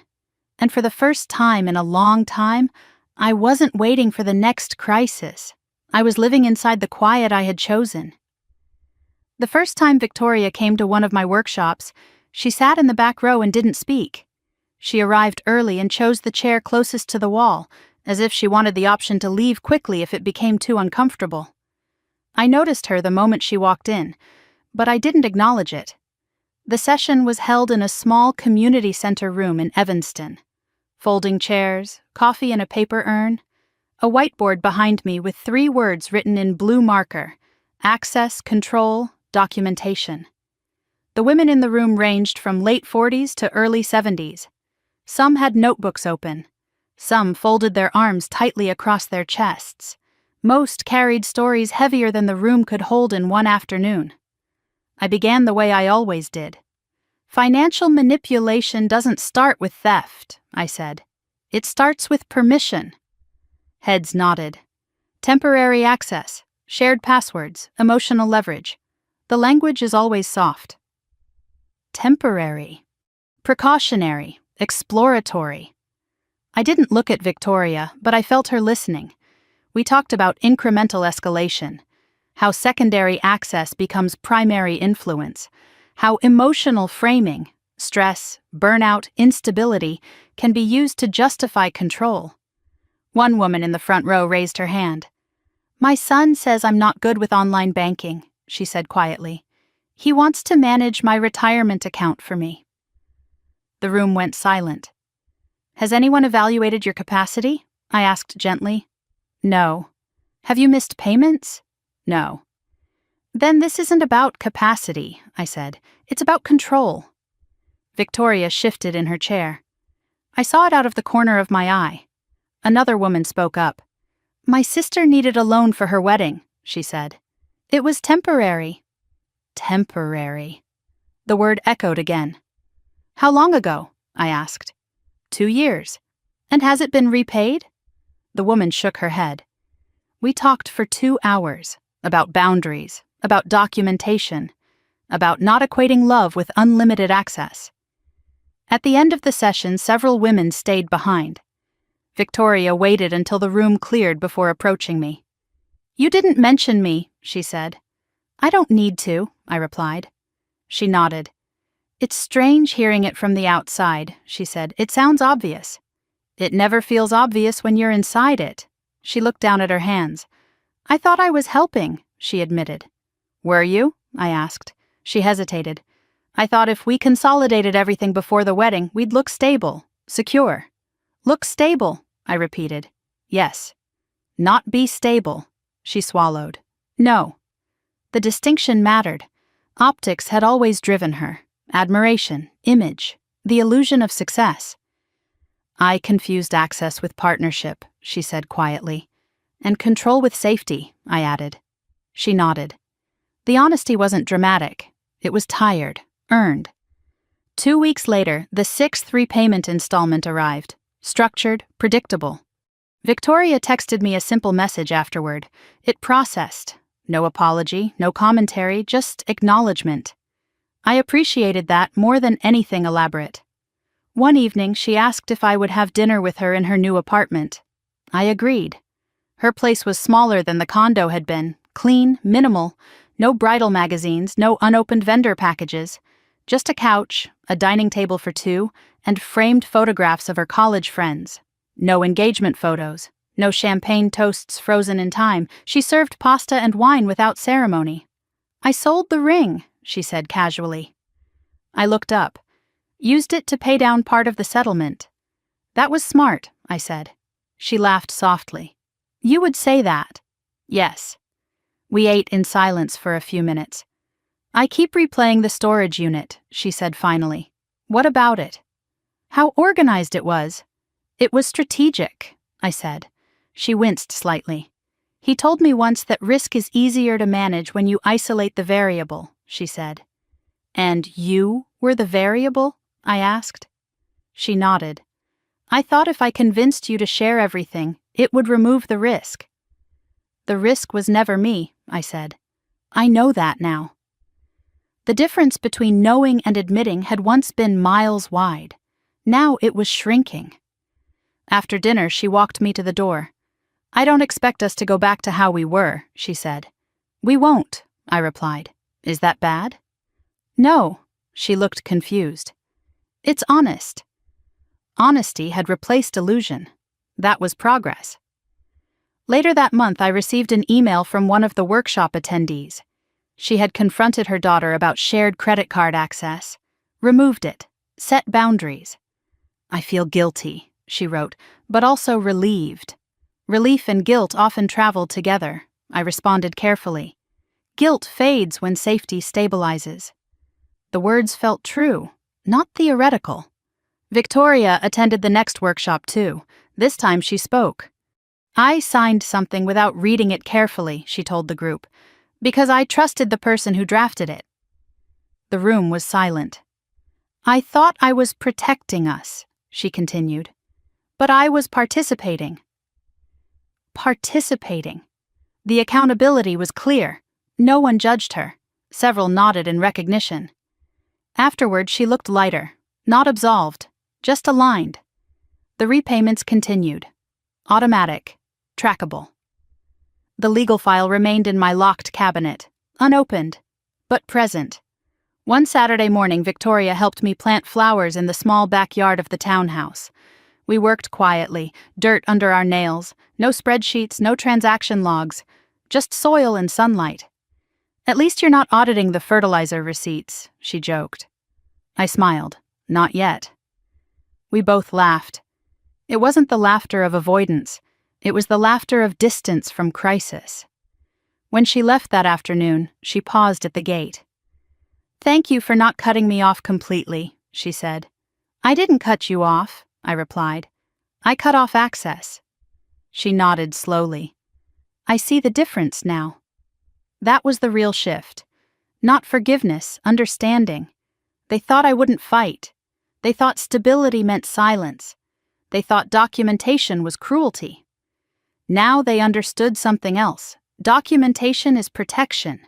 Boundary is not punishment. And family without access can still exist. That night, I sat alone in my living room, lights dim, city quiet beyond the windows. The case file remained untouched in the cabinet. The repayment schedule continued. Victoria was rebuilding her life without illusion. And I was living mine without fear. The accounts were locked. The doors were locked. But the relationships were not. They were simply defined. And definition, I had learned, is what keeps love from turning into leverage. I turned off the lights and walked upstairs. For the first time in a long time, nothing felt precarious. It felt steady, chosen, protected, and finally, honest. The repayment schedule marked the months more clearly than any calendar ever had. Month 7, Month 8, Month 9. Each transfer arrived on the same day, at nearly the same minute, as if structure itself were keeping time for us. The notifications no longer made my pulse spike. They felt routine, Predictable. Accountability converted into automation. One evening, as I was reviewing quarterly reports at my desk, an email from my attorney appeared. Subject line: Compliance Update. I opened it slowly. Ethan had attempted once more to modify his personal liability through a separate petition. The court denied it. Joint responsibility remained intact. I read the attached order carefully. Clear language. No ambiguity. Obligation remains binding. I closed the laptop and leaned back in my chair. There would be no quiet revision of history. Documentation held. A few days later, my father called. His voice sounded older than I remembered. "Your mother and I have been talking," he said. "That's good," I replied. "We handled this poorly," he admitted. It wasn't an apology, but it was acknowledgement. "We should have asked you directly," he continued, "instead of assuming." Assuming. The word carried weight. "I would have told you the truth," I said. "I know that now." There was a long pause. "I think we relied on you too much," he said quietly. Relying had once felt like praise. Now it felt like burden. "I won't carry what isn't mine anymore," I replied. He didn't argue. Later that week, Victoria invited me to attend a small networking event she was organizing for her event planning clients. It wasn't a wedding, it was a corporate fundraiser. She had rebuilt her professional identity quietly. No grand announcements, no curated social media presence, just work. When I arrived, she greeted me with a steady smile. "Thanks for coming," she said. "Of course." The venue was modest but elegant. Nothing excessive, no unnecessary grandeur. As she moved through the room greeting clients, I noticed something different. She wasn't performing. She was listening. She wasn't selling a fantasy. She was managing logistics. Control had shifted from illusion to competence. Later that night, after the event ended, we sat at a small table near the exit. "I thought status was safety," she said quietly. "It isn't," I replied. "I know that now." She looked at me carefully. "I don't blame you anymore," she said. "For what?" "For filing." I studied her expression. There was no resentment in it, just clarity. "I don't blame you for locking the accounts," she added. I nodded once. That mattered.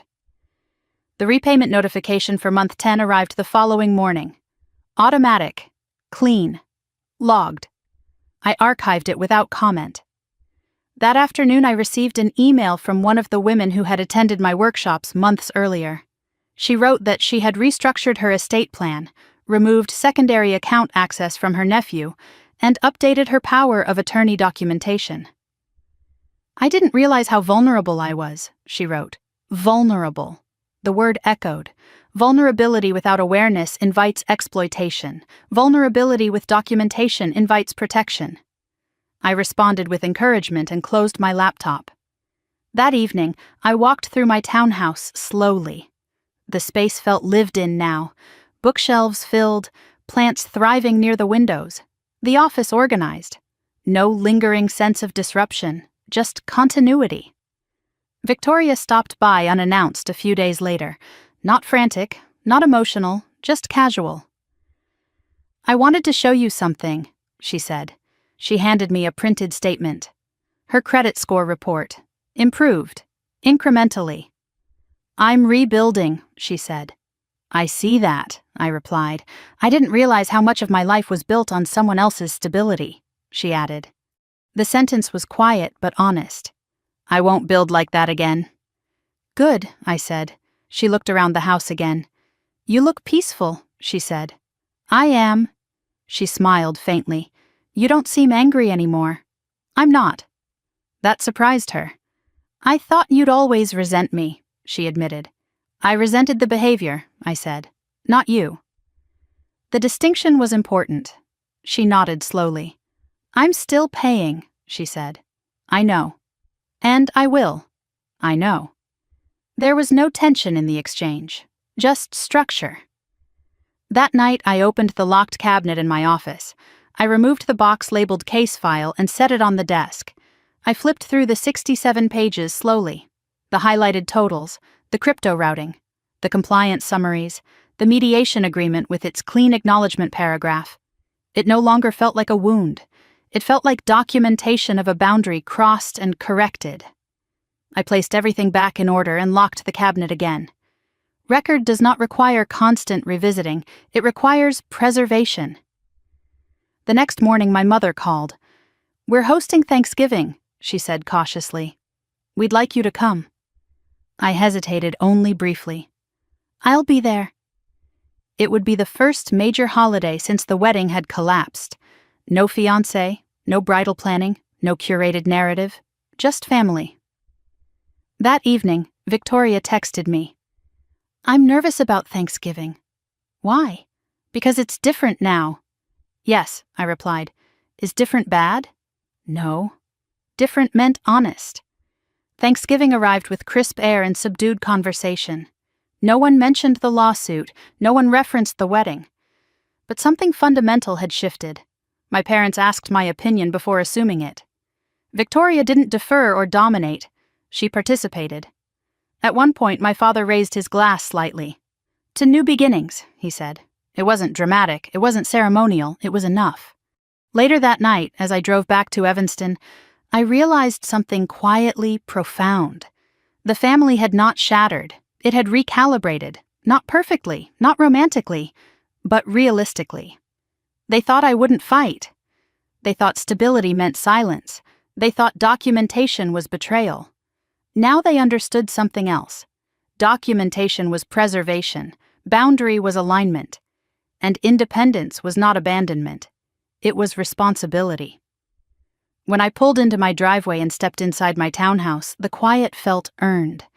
Not because there was no conflict in the world, but because the conflict had been faced, documented, corrected. The repayment schedule would continue. The case file would remain locked. Victoria would keep rebuilding, and I would keep living without apology. I turned off the lights and walked upstairs. For the first time in a long time, nothing felt unresolved. It felt structured, defined, and entirely mine. The morning the 12th repayment cleared, I didn't check my phone right away. I was standing in my kitchen, sunlight pouring across the counter, coffee steaming in my hand, when the notification finally buzzed. For a moment, I just let it sit there. Not because I was afraid, because I no longer needed to react. When I did open it, the amount processed cleanly, on time, automated, no pleading messages attached, no dramatic texts. Just structure doing what structure is designed to do. I set the phone down and looked around my townhouse slowly. The hardwood floors, the framed abstract painting above the couch, the small herb garden thriving near the back window. Everything in this space existed because I had chosen it, not because someone needed access to it, not because someone needed to consolidate it, but because it was mine. 6 months ago, I had stood in a mediation room listening to my sister admit she signed documents she didn't fully understand. A year ago, I had stood in my own condo holding 67 pages of transaction records while my family accused me of overreacting. 18 months ago, I said yes because I thought helping meant proving love. Now I understand something different. Helping without boundary is not love. It's surrender. I walked into my office and unlocked the cabinet. The case file still sat on the top shelf. I took it down carefully and opened it for the first time in weeks. The highlighted numbers, the crypto routing logs, the acknowledgement paragraph in the settlement agreement. Respondents acknowledged that funds were accessed and utilized beyond agreed permissions. It wasn't dramatic language. It didn't need to be. It was permanent. I closed the file and placed it back in the cabinet. Then I changed the lock code, not because I expected anyone to break in. Because I could. Control feels different when it's chosen, not reclaimed. Victoria came over that afternoon without calling first. She stood on the porch holding a small potted plant. "For the backyard," she said. I stepped aside and let her in. She walked through the living room slowly, like she always did now, not as someone measuring what she could take, but as someone appreciating what exists. You look lighter, she said. I am, I replied. She set the plant on the kitchen counter. I made my last independent credit payment today, she said quietly. Good. I never thought I'd say this, she added, but the structure saved me. I studied her. In what way? It forced me to see it, she said. All of it, the way I justified it, the way I let someone else steer. She wasn't crying, she wasn't dramatic, she was clear. I thought you were being cruel, she continued, when you locked everything. I wasn't. I know. She looked around the room. I thought stability meant being attached to someone with more, she said. Now I think it means being accountable for what's yours. That's closer, I replied. She smiled faintly. I don't need access, she said again. I just need honesty. And you have that, I said. When she left, the house felt exactly as it had before she arrived. Not shaken, not tense, just steady. Later that evening, I walked into the backyard and planted the small pot near the fence. The soil was cool, the air was quiet. I pressed the earth down firmly around the roots and stood up slowly. I thought about the day I locked all my accounts. How extreme it had felt. How final. How terrifying it seemed to choose documentation over emotional harmony. But harmony built on silence isn't harmony. It's imbalance waiting to collapse. They thought I wouldn't fight. They thought stability meant silence. They thought that because I was disciplined, I would also be compliant. They confused calm with weakness. They confused love with access. They confused family with entitlement. What I learned at 32 is simpler than any court filing. Family is not unlimited access. Love is not financial permission. Trust requires boundaries. And independence is not cruelty. It is clarity. When I walk through my house now, I don't feel like I reclaimed something stolen. I feel like I defined something that had never been properly defined before. My accounts are secure. My home is in my name alone. My relationship with my sister exists without shared passwords or hidden drafts. The case file remains locked, not because I'm waiting to use it, but because I respect what it represents: evidence, consequence, growth. If you've ever felt pressured to sacrifice your stability for someone else's comfort, I want you to think about this for a moment.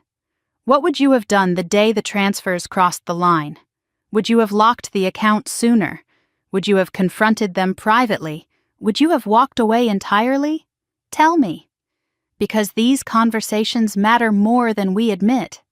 They matter for daughters who are called selfish for protecting their savings, for sisters told they're cold for setting limits, for mothers who feel guilty for removing access from adult children.